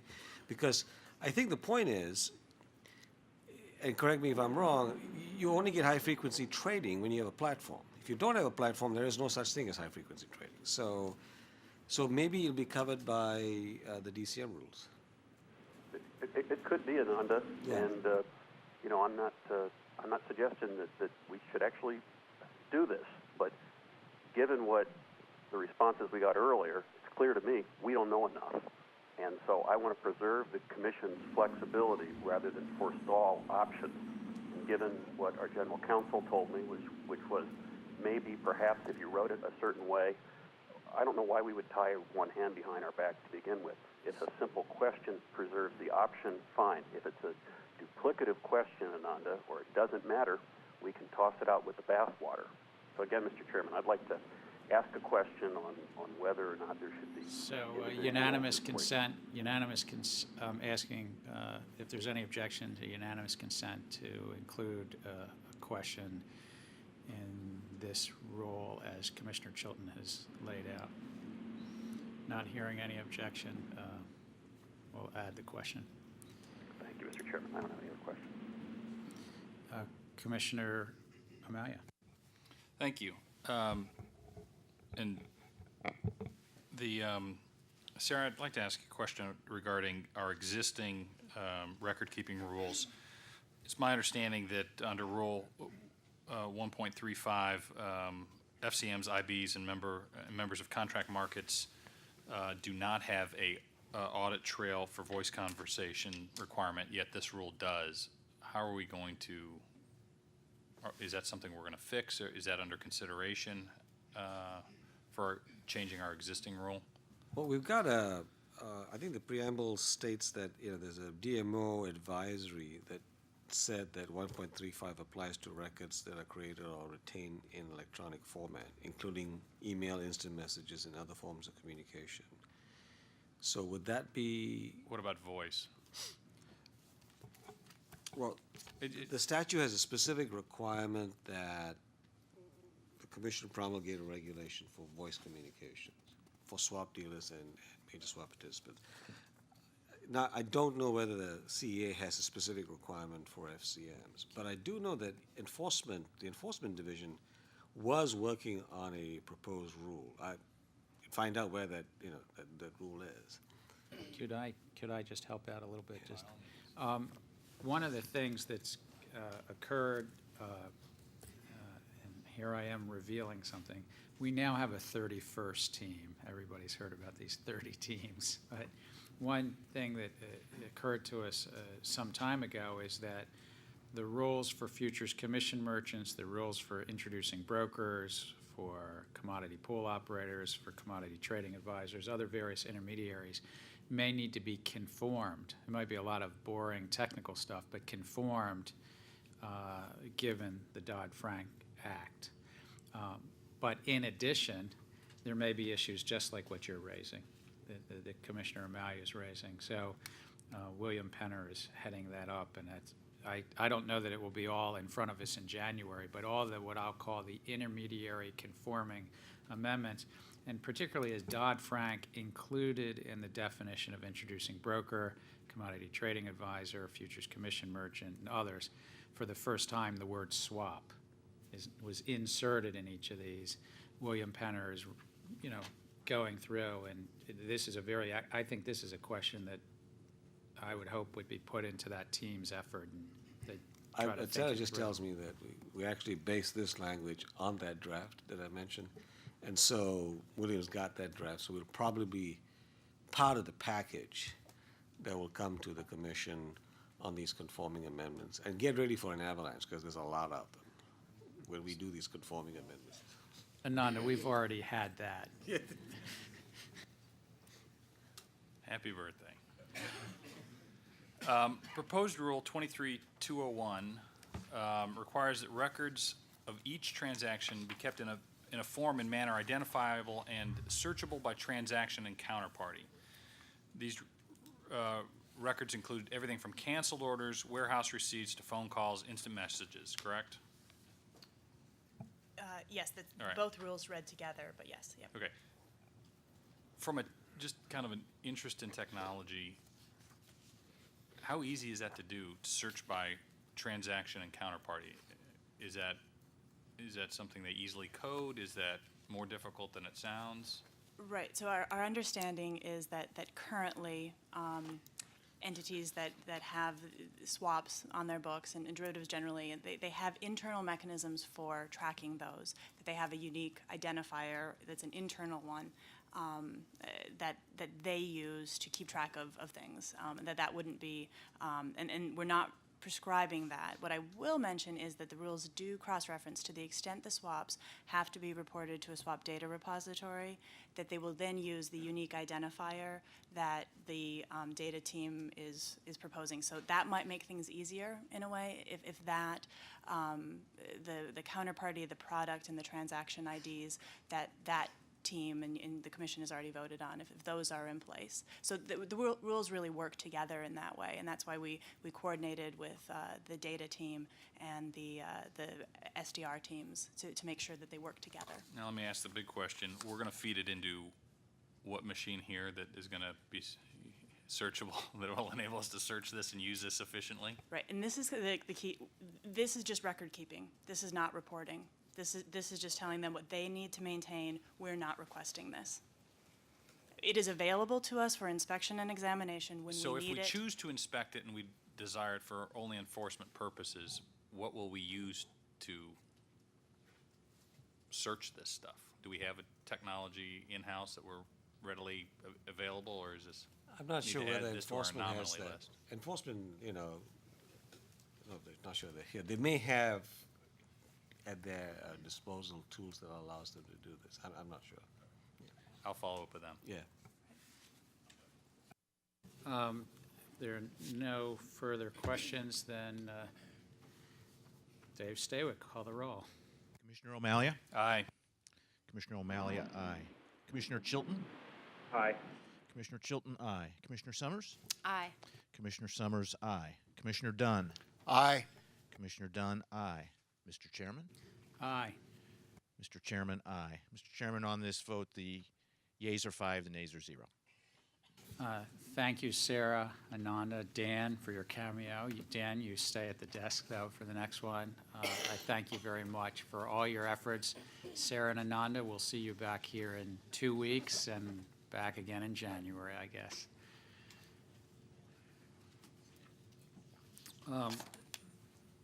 The next, Mark Pfeiffer and Dan Berkovitz from the Office of General Counsel will present an overview of the staff's recommendations on rules, further defining swap dealer, major swap participant, securities-based swap dealer, major securities-based swap participant, and eligible contract participant. This is a rulemaking which is joint with the SEC. I don't know what Robert's rules say, but if we vote it out, it still has to go through the SEC, and I believe, I'm not trying to get in front of them, but I believe they've calendared it for Friday. I want to compliment the staff before we get into this and compliment the Securities and Exchange Commission. I think that we are working both tirelessly to get these proposals out, to get the benefit of the public comment on them. They even have a larger, probably, docket than we do, if that's believable. I thank the staff because it was even 10 o'clock last night that they were getting some further edits from our friends at the Securities and Exchange Commission, and I thank the commissioners for their patience with that because we distributed a couple of paragraphs this morning from that. But no, Commissioner Malia, did you want to say? So it's just it's 10 commissioners and dozens of staff working. So and I know that we wanted to do this in the middle of November, but here we are now. It probably highlights that on the other rules, like product definitions, that no matter what date we think we're going to do them, it might slip. But Mark and Dan. If we'd done the rule on November 19th, we could have used Harry Potter's sorting hat to decide who are swap dealers and MSPs. Sorting hat to do what? Decide who are swap dealers and MSPs. No. We're December 1st. Right. All right. I'd like to thank my colleagues on the definitions team, including Terry Arbit, Julian Hammer, David Aaron, and Rose Troya, and my SEC colleagues, including Josh Kahns and his team, for their contributions. And I'd like to thank the commissioners and their staffs for their input on the rules. In developing this rule, we reviewed more than 80 written comments in response to our advance notice of proposed rulemaking. We met with market participants and other members of the public. We consulted extensively both with the SEC and the prudential regulators. We're very grateful for the input we've had so far, and we look forward to continuing to meet with the public and our fellow regulators to develop and put the details on the final rules. The Dodd-Frank Act defines swap dealer in terms of whether a person engages in certain activities: holding oneself out as a dealer in swaps, making a market in swaps, regularly entering into swaps as an ordinary course of business, or being commonly known in the trade as a dealer or market maker in swaps. The proposed rule follows the statutory definition closely. Our interpretation of the proposed rule is guided by special aspects of the swap markets. Swaps are notional contracts. They're not bought and sold. Because of this, concepts used in the cash markets for securities and commodities cannot necessarily determine if a person is a swap dealer. Instead, we propose to identify swap dealers by their functional role in the swap markets. They tend to accommodate demand for swaps.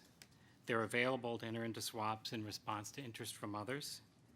They enter into swaps on their own standard terms, or terms they arrange or customize on request. Also, swap dealers tend to enter into swaps with more counterparties than do non-dealers, and non-dealers tend to be a larger part of a swap dealer's counterparties. In general, a person who meets the definition would be a swap dealer for all types, classes, or categories of swaps, and be subject to the swap dealer requirements for all of its swaps. This requirement would apply to the legal person that's designated as a swap dealer. However, there may be some companies, especially physical commodity firms, that conduct swap dealing through a division. The proposed rule permits the Commission to issue a limited designation as a swap dealer with respect to only specified categories of swaps or activities on an appropriate showing by that person. The statute includes a de minimis exception for dealing activity that is so minor it does not warrant registration. It requires that a person's dealing over the prior 12 months be limited to swaps with an aggregate gross notional amount of no more than $100 million, of which no more than $25 million could be with a special entity, which is defined in the Act as certain governmental and other types of entities. And finally, the person could enter into no more than 20 swaps as a dealer over the prior 12 months with no more than 15 counterparties. There's also an exemption for swaps in connection with loans made by insured depository institutions. We propose this would apply to any swap related to the financial terms of the loan, such as an interest rate or a currency swap, but it would not apply to swaps related to the borrower's other business activities, even if the loan agreement required the swap. To wrap up the discussion of swap dealer, I'll point out that the release also discusses other issues, such as how the definition should be applied to aggregators of swap positions of other parties, to the physical commodity markets, and to the generation or transmission of electricity. We'd like to hear from the public on those topics and all the others. Turning now to the definition of major swap participant, or MSP, this is intended to encompass firms that are not dealers, but whose swap positions are so large they pose systemic risks. There are three parts to the statutory definition. First, it covers any person who has a substantial position in a major category of swaps, excluding commercial hedging and ERISA plan positions. For this, we're proposing four major categories of swaps: rate swaps, credit swaps, equity swaps, and other commodity swaps. The second part of the definition includes any person whose outstanding swaps create substantial counterparty exposure that could have serious adverse effects on financial stability. And third, the definition covers any non-bank financial entity that is highly leveraged and has a substantial position in any of the major swap categories, not excluding hedging or ERISA positions. To define substantial position, we propose two thresholds that use objective numerical criteria. One measures current uncollateralized exposure only, and the other threshold combines both current exposure and potential future exposure. A position that exceeds either threshold would be a substantial position. The current exposure threshold would measure a person's total uncollateralized current exposure, determined by marking its swap positions to market using industry standard practices. This calculation would deduct the value of posted collateral and would calculate exposure for each counterparty on a net basis. The numerical threshold of current exposure would be $1 billion in any major swap category, except that the threshold for the rate swap category would be $3 billion. The second proposed threshold for substantial position would account for both current exposure and potential future exposure. The calculation of potential future exposure is based significantly on bank capital standards. It discounts the total notional principal amount of a person's swaps by risk factors that are based on the type of swap and the duration of the position. The calculation also adjusts for netting agreements, clearing, and margin posting. The second threshold would be $2 billion in current exposure, plus potential future exposure in any major swap category, except again, the threshold for the rate swap category would be $6 billion. As I noted, the substantial position calculation excludes swaps that hedge commercial risk. The proposed definition of hedging would include any swap recognized as a hedge for accounting purposes or as bona fide hedging, but would not be limited to those categories. The proposal also covers swaps that hedge any business risk, and it applies whether the entity is for-profit or nonprofit, a financial firm or non-financial. However, swaps for the purpose of speculation, investing, or trading would not be covered. For the substantial counterparty exposure part of the MSP definition, we propose calculations that are the same as the calculation of substantial position. Unlike the first test, however, hedging or ERISA plan positions would not be excluded, and this test is not applied by swap category. The threshold would be current exposure of $5 billion, or a sum of current exposure and potential future exposure of $8 billion across all of a person's swap positions. The third part of the definition for non-bank financial entities that are highly leveraged uses the same substantial position thresholds by major swap category as in the first part, but does not allow for the exclusion of hedging or ERISA plan positions. To define highly leveraged, we're proposing two alternatives. One would apply at a ratio of total liabilities to total equity in excess of 8-to-1. The other alternative would set the threshold at a ratio of 15-to-1. We invite comment from the public on which of these is more appropriate.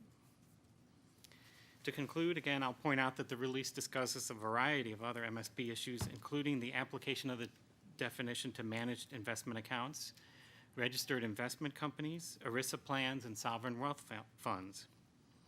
Now that the public can review and consider our proposed rules in their entirety, we look forward to receiving their comments. Thanks for your attention, and we welcome any questions you may have.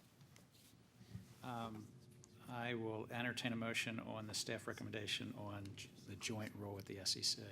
So move. Second.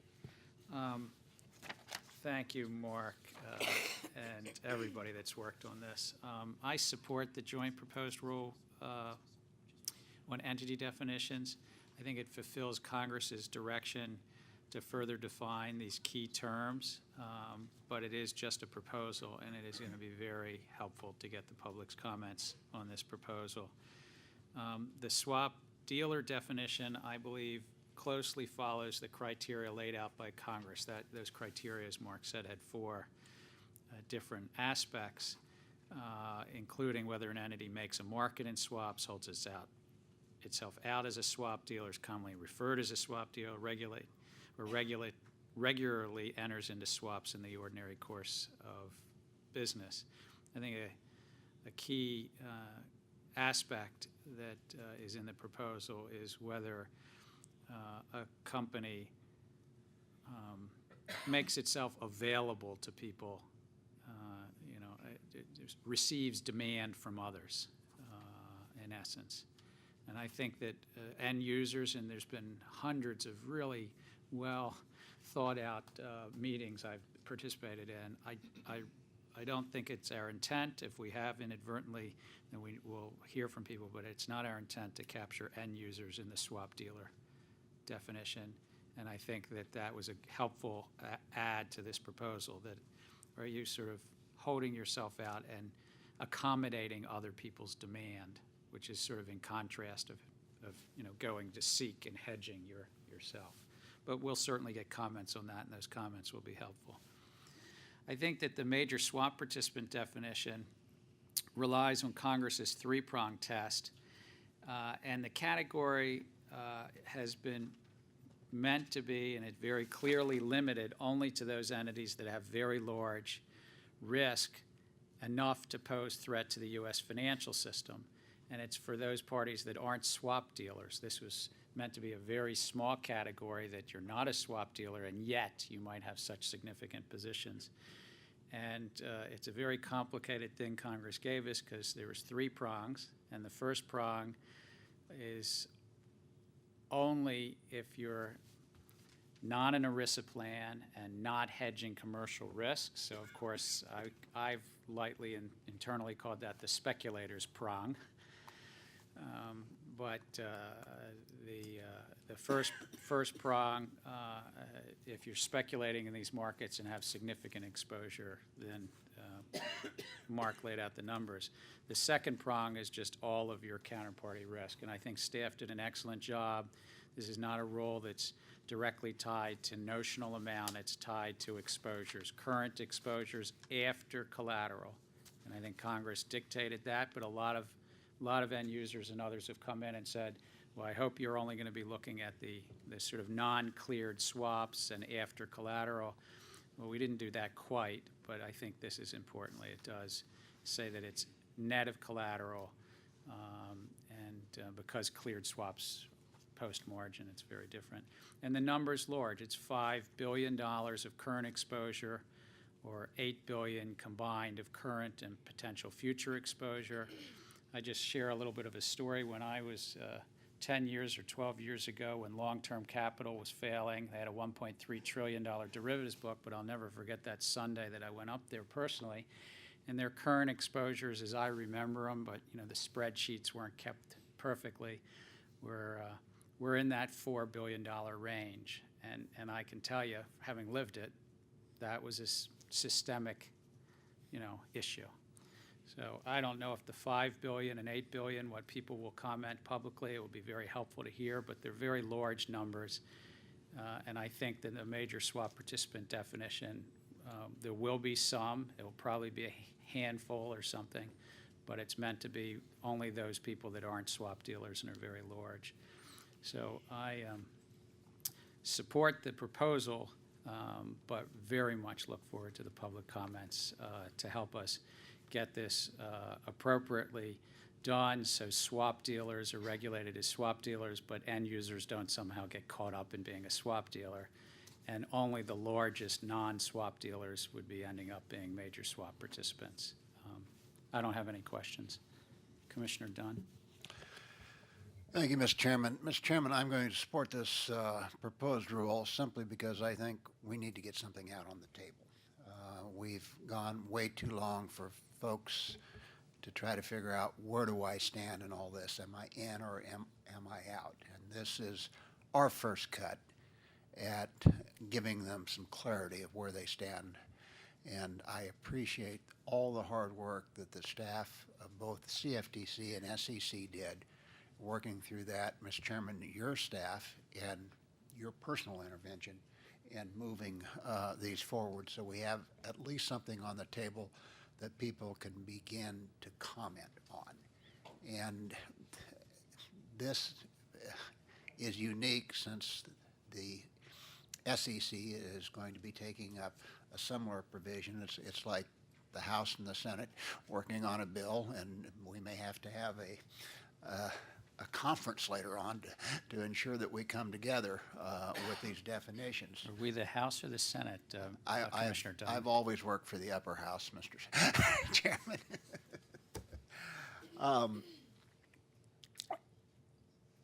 But with this rule and the subsequent rule on product entity, could you elaborate a bit, Mr. Chairman, on what happens if we cannot come to a conclusion and the role the FSOC may have in this? Well, you're absolutely right there, there is a role of the Financial Stability Oversight Council if we can't come. I don't think that's an acceptable outcome. I think the Securities and Exchange Commission and the CFTC very much need to do that here, do that on product definitions. And also, interestingly, there's a rule that we'll take up in January. It's not related to derivatives, but it's related to hedge fund disclosure, which there's a piece of that that's a joint rule.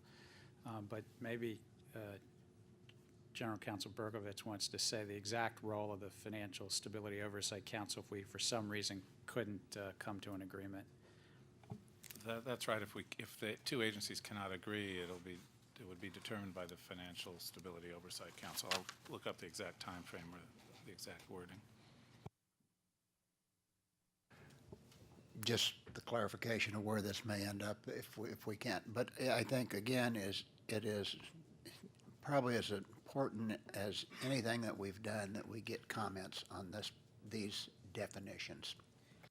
I will say this, though this is, 3 or 4 weeks later than we calendared it, I think the SEC and the CFTC staff and the commissioners, I know each of you talk to their commissioners as I do sometimes too.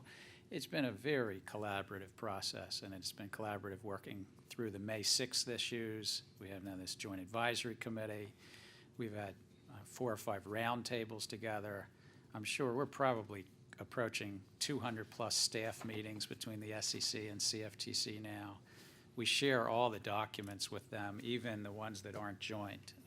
I think it's been excellent. I mean, there are times that we disagree, and you can probably, if you're very clever, look through this document and figure out through questions and footnotes where some of those disagreements are.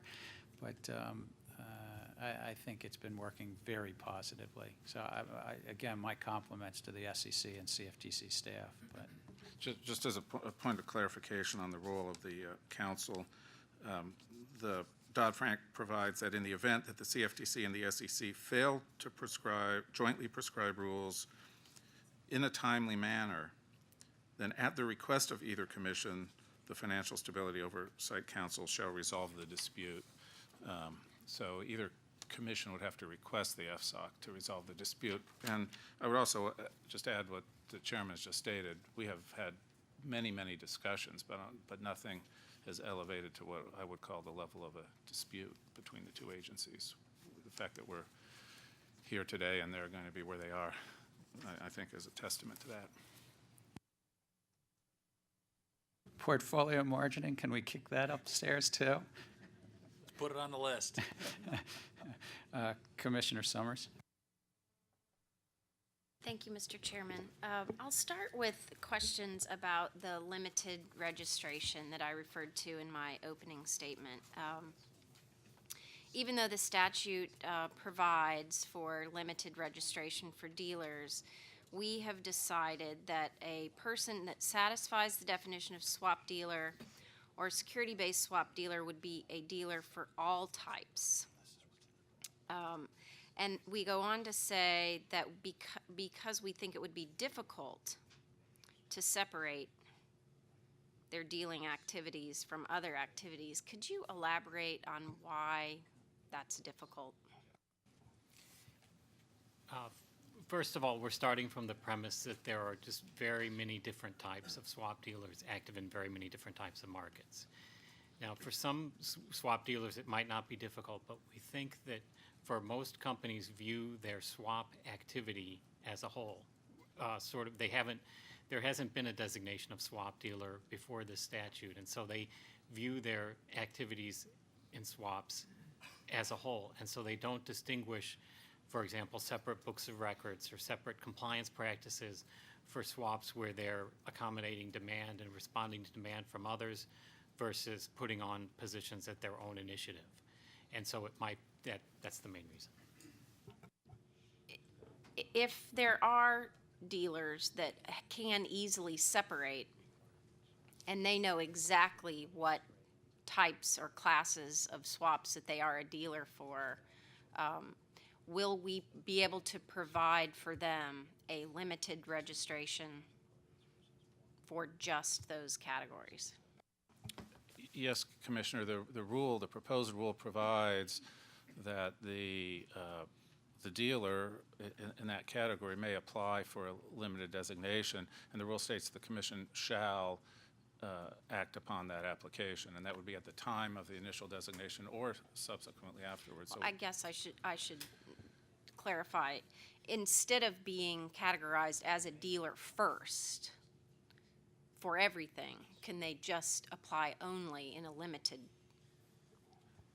Yes, at the time they're coming in with their registration, they would say, we want to be a limited designation, so that limited designation would could become effective upon registration. I guess it was my understanding that the registration rule that we didn't provide for that. That's correct, but in this rule, we have provided for it by the manner in which we're defining a dealer. So the definition of they wouldn't become a dealer with respect to these other activities. I just misunderstood because it says here that if you satisfy the definition of swap dealer for one type, you are for all types. Unless you subsequent to that come in and apply for limited registration, which seems a little backwards to me. The current version of the rule provides that you come in. I'm not working off the current version. Yeah, let me say, scope, let me just read for clarity. Just tell us what page. It's page 144.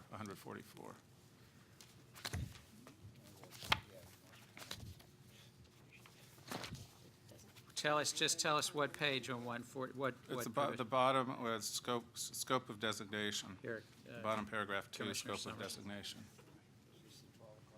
Scope of designation. Scope of designation? Yes. Oh, it's SWAT, excuse me, that's MSP. Yeah, it's the same text for the swap dealer. It's on page 141. 141 for the swap dealer, excuse me. Okay, so they will not be designated as a swap dealer in all classes if they apply for a limited designation. And there the will not commission- be a time. The commission shall make a determination upon such application. So if the commission were to make the determination of limited designation, there would not be a time. Where they're considered a dealer for everything. Correct. Okay. And if I can help, because this is one place I think Commissioner Summers and I agree, even if on the overall, that this happens when, if we get through all this and we have final rules, that somebody could come in and say, no, I'm only a swap dealer for, I don't know, interest rate swaps. I do an occasional oil swap, but we don't deal in that. Or on the other hand, I'm a dealer in oil swaps, but I occasionally do interest rate swaps. That we have the clear flexibility in statute to designate them a swap dealer in one category and not the other. And I'm hoping that we maintain that flexibility and that the limited dealer designation is something easy for us to facilitate. Easy because it's what Congress directed us to do. That's correct. We have the statutory authority, and the rule here, if it were adopted, would provide for us to exercise that authority upon application for registration, and we would so designate a person as a limited manner, so they would not be a swap dealer at all until they received either the limited designation or the full designation. I guess I would suggest that's not clear. It says here that they're subject to all regulatory requirements applicable to dealers for all swaps into which they enter. That's correct, but if they apply, if we say we would like a limited designation, they come in and say, here's why we think we should be limited, and then the rule says the commission shall determine whether indeed to do so, so it shall do so. So if they don't come in and apply, the presumption is they're for everything. But if they come in and apply, and we agree, yes, indeed, this should be limited, then they will become a limited designation dealer. My next question is with regard to the dealer-trader distinction that the SEC will use that we have chosen not to use. And I do understand that there may be criteria in that distinction that may not be applicable to to transactions that are not securities. However, is it possible for us to add into our definition of a dealer the concept that they have regular clientele without adopting everything else that we don't believe is applicable? Because I guess, I would suggest that if you don't have clients, you're probably not a dealer. Well, I think that this is something that we would be looking to address in the comment period in the development of the final rules. I'd like to just to make clear that there was not a disagreement with the SEC about how the distinction applies, and we had a very useful working discussion with them of the different rules that we would apply, and that they chose to apply some of their precedents because of the view of how the security-based swap market works. But again, because of the diversity of the swap market and all the differences between the different aspects, we tried to start out for this proposal, as I think Chairman Dunn was saying, with something that applies across the board in an even way to all parties in the swap market, and they can look at it and identify the issues that arise for them. And if it were to turn out that as a means of defining who accommodates demand and who facilitates entering into swaps, it may be that the role of clients or counterparties would be one of the factors that would be developed in the final rule. But it's difficult to say now because there are so many different ways that people enter into swaps, and it could be different for some people. Well, let me just try to make sure I understood that. There could be people who don't have clients that are still dealers. I mean, I guess that's what I heard. The people who don't have a regular, you'd have to think about what the meaning of a regular client base is and how they enter into swaps. That might not be, it's not that they... What if you don't have any clients ever? I think we just have to see how those different factors would apply to different people enter, the different ways that people enter into swaps. And it's, Or the other, one of the factors is whether they hold themselves out for a dealer, whether they accommodate demand. So it may be a factor in determining that, whether they have a regular clientele or not, but somebody may hold themselves out and not have a regular base, or may make a market without having a regular base of clients. So it's a factor, but not necessarily determinative either way. In this same vein, I have questions about how we define or how we anticipate defining market maker, because that is one of the prongs for definition of being a dealer, and I'm not sure that it's real clear. And if you have anything you want to elaborate on about who exactly is a market maker and what do they have to satisfy in order to be considered a market maker? well, first I would just do the process of developing the rule proposal and looking at the comment letters. Obviously, the preamble only says a little bit about what a market maker would be, and that's what we were able to glean from the meetings we've had and the comments. We're certainly open to more input on that, but at this time, from the information that we have, it looks like the statutory definition of a market maker, the use of that word, and what a market maker in swaps is what we have to present at this time, and we're opening up to comment on that. I understand that, but do you anticipate kind of putting more to that rule so that it's very clear? I think that in general, in these questions, we say right up front, it's on page 6 of this draft, and there's a footnote addressing it, that we expect that the market for swaps is going to evolve and change, including through the influence of the Dodd-Frank Act. And we want to have the definitions in a way that's sufficiently flexible to address how the market changes and how people go about making a market in swaps, for example.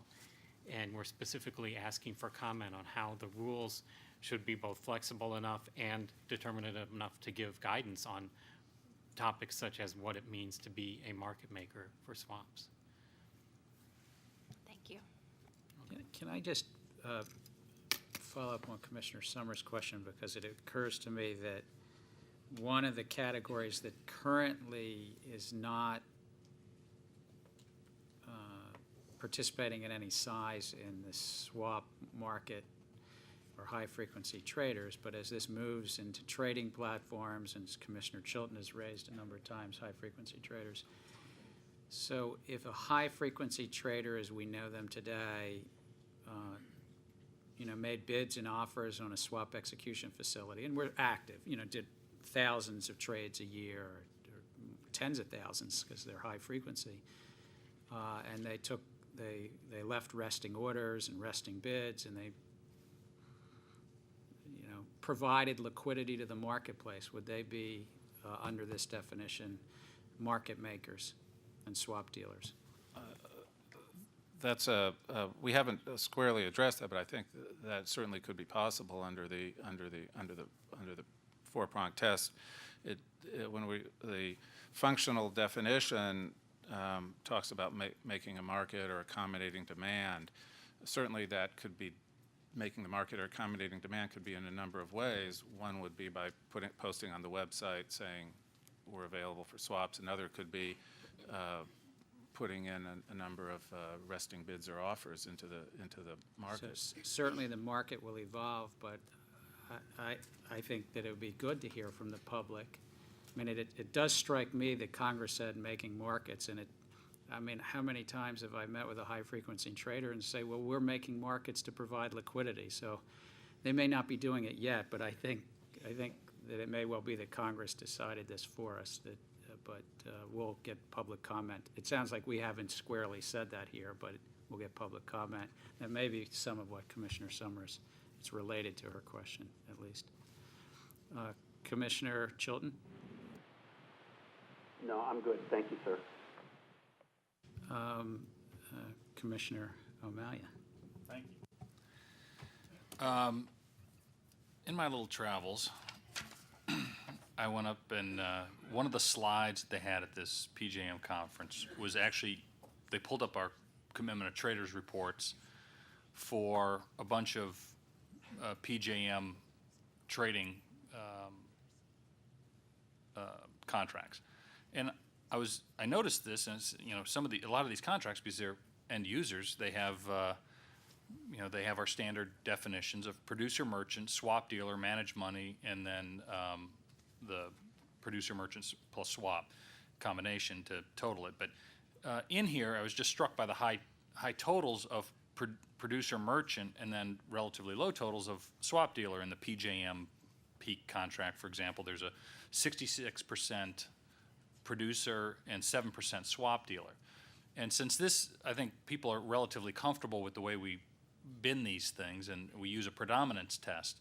Could you explain to me how this rulemaking might change the way these people are categorized? I mean, are we likely to see more producer merchants in a swap dealer category as a result of this rulemaking? Well, first of all, I'd say that we met extensively with people involved in the generation and transmission of electricity. And one of the things we learned in those meetings, as we know, is that market is very, very complex. And there's a lot of usage of what they call swaps and other types of derivative instruments, even managing next day delivery or delivery this afternoon, set this morning. And so the approach that we took in the release is to have a specific paragraph pointing out that the electricity market is very different.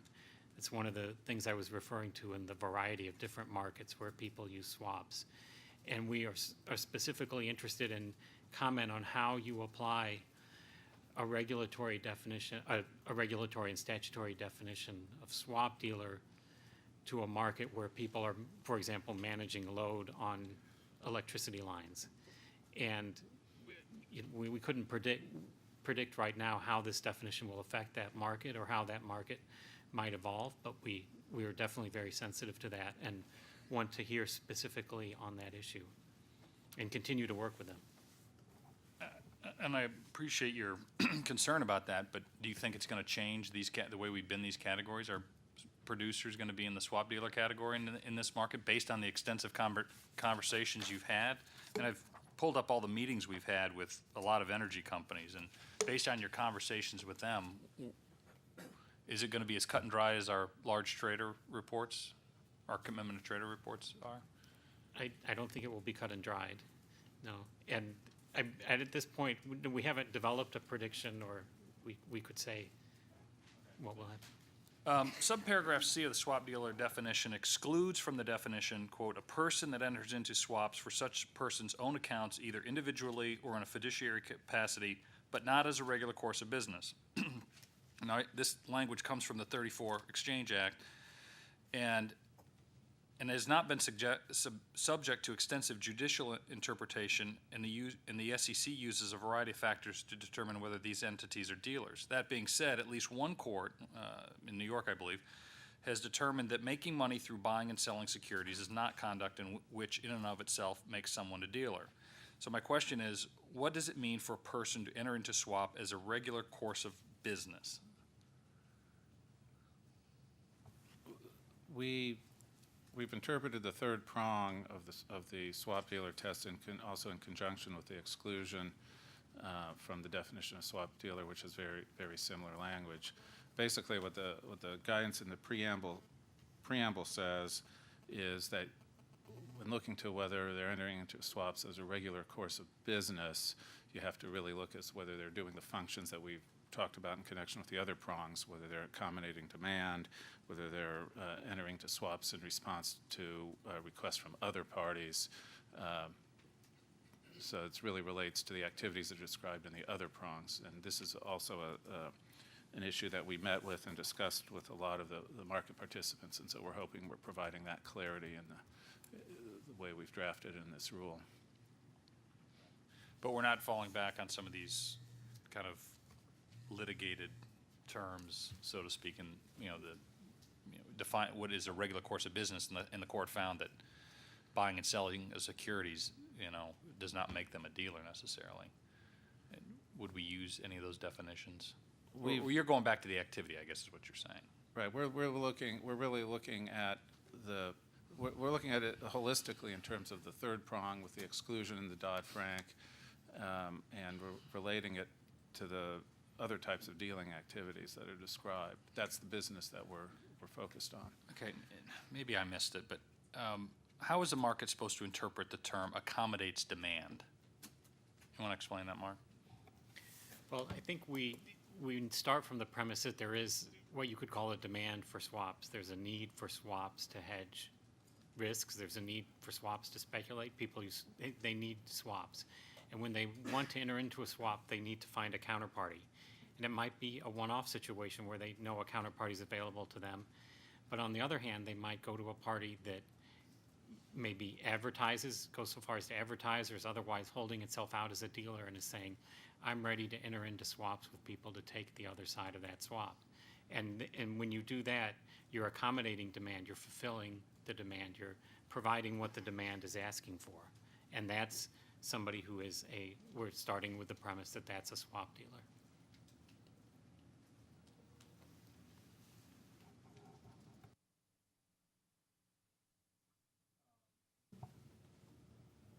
Okay, I think, one of the other questions that I think was answered, well, not answered, but at least asked twice, was this execution on a trading platform, and whether if you accommodate demand by standing on the other side of that. I'm very interested to see how that's going to play out. It's clear in the statute that Congress intended for an entity with a de minimis amount of swap dealing activity to be exempt from the swap dealer definition. But this exemption sets thresholds on the overall swap activity, not the swap dealing. Is that correct? Or is it the other way around? No, it is for the dealing activity. For the dealing activity. Okay. So that is definitely the subcategory of the overall activity. Right. The rule and the preamble are both limit to the person's dealing activity. And I know you mentioned this, or somebody mentioned this, but I'd like kind of a further explanation. Why doesn't the de minimis exemption use a net notional calculation or net uncollateralized risk similar to the MSP rule? First of all, with the collateral, if you said that you can enter into swaps as long as they're collateralized, that wouldn't measure your activity. That would be a measure of, if anything, would be a measure of risk, so that you could enter into, as the preamble says, virtually unlimited numbers or quantity of swaps as long as you're collecting collateral.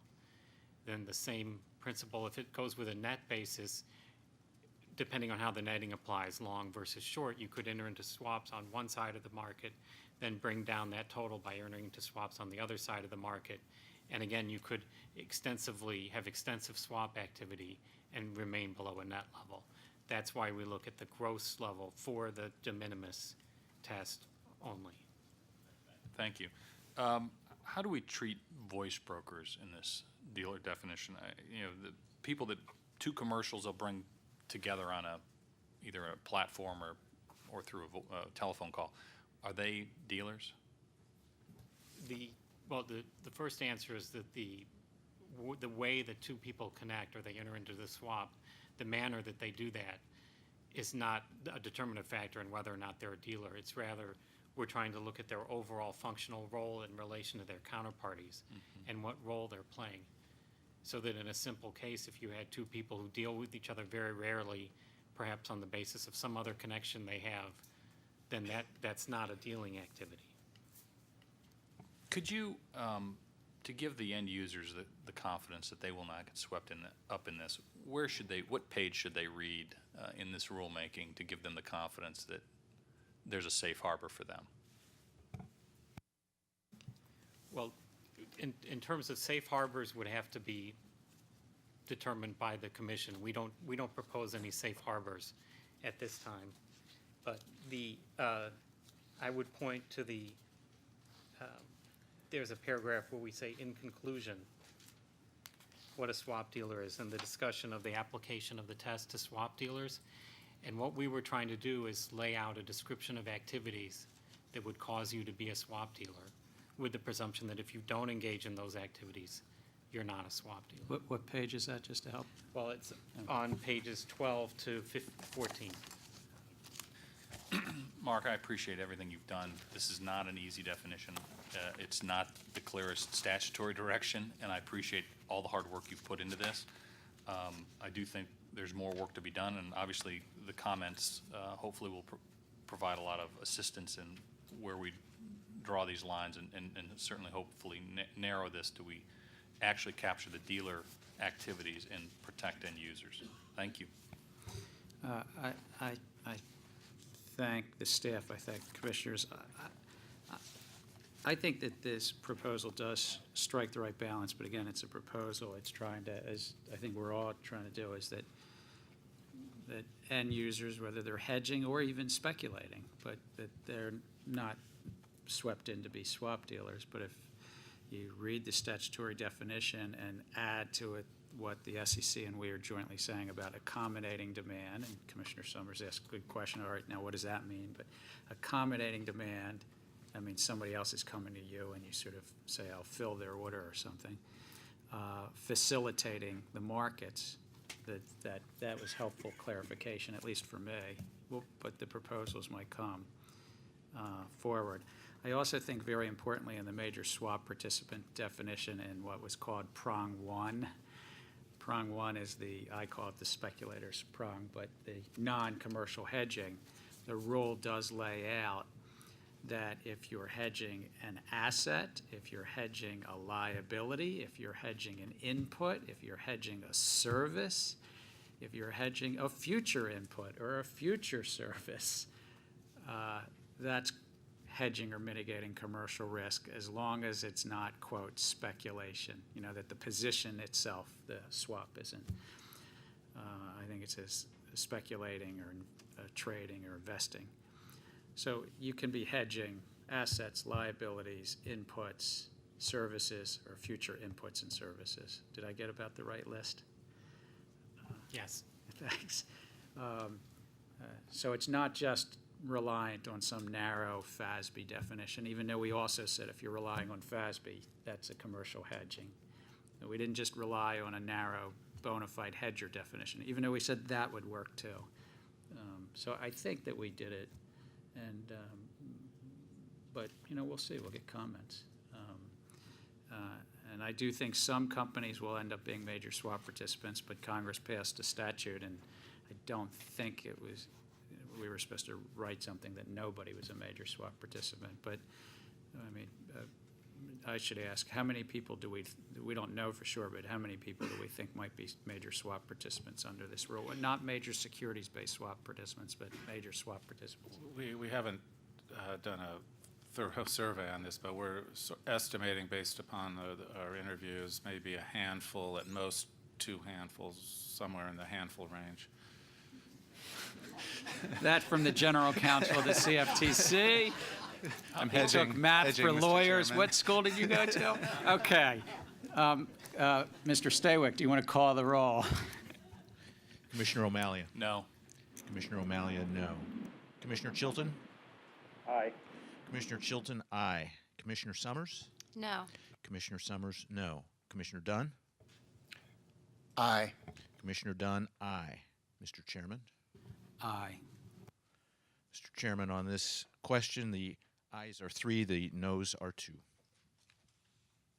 I thank you, Mark and Dan. I thank the SEC again. We will not send this to the Federal Register until after Friday, naturally, depending upon what the SEC does, I guess. You know, you'd have to see there. I'm supposed to, though, at this point, ask unanimous consent to allow staff to make technical corrections to the document voted on today prior to sending them to the Federal Register. Mr. Chairman, a question on that. And if the SEC makes some minor changes, is that technical and clarifying in nature then? It would allow the staffs then to make the decision of sending it forward?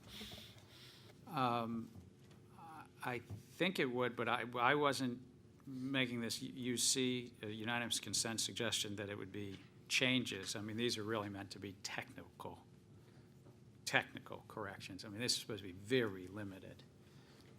On that subject, does that mean that if the SEC does not adopt this identical rule, that we will have to pass it again?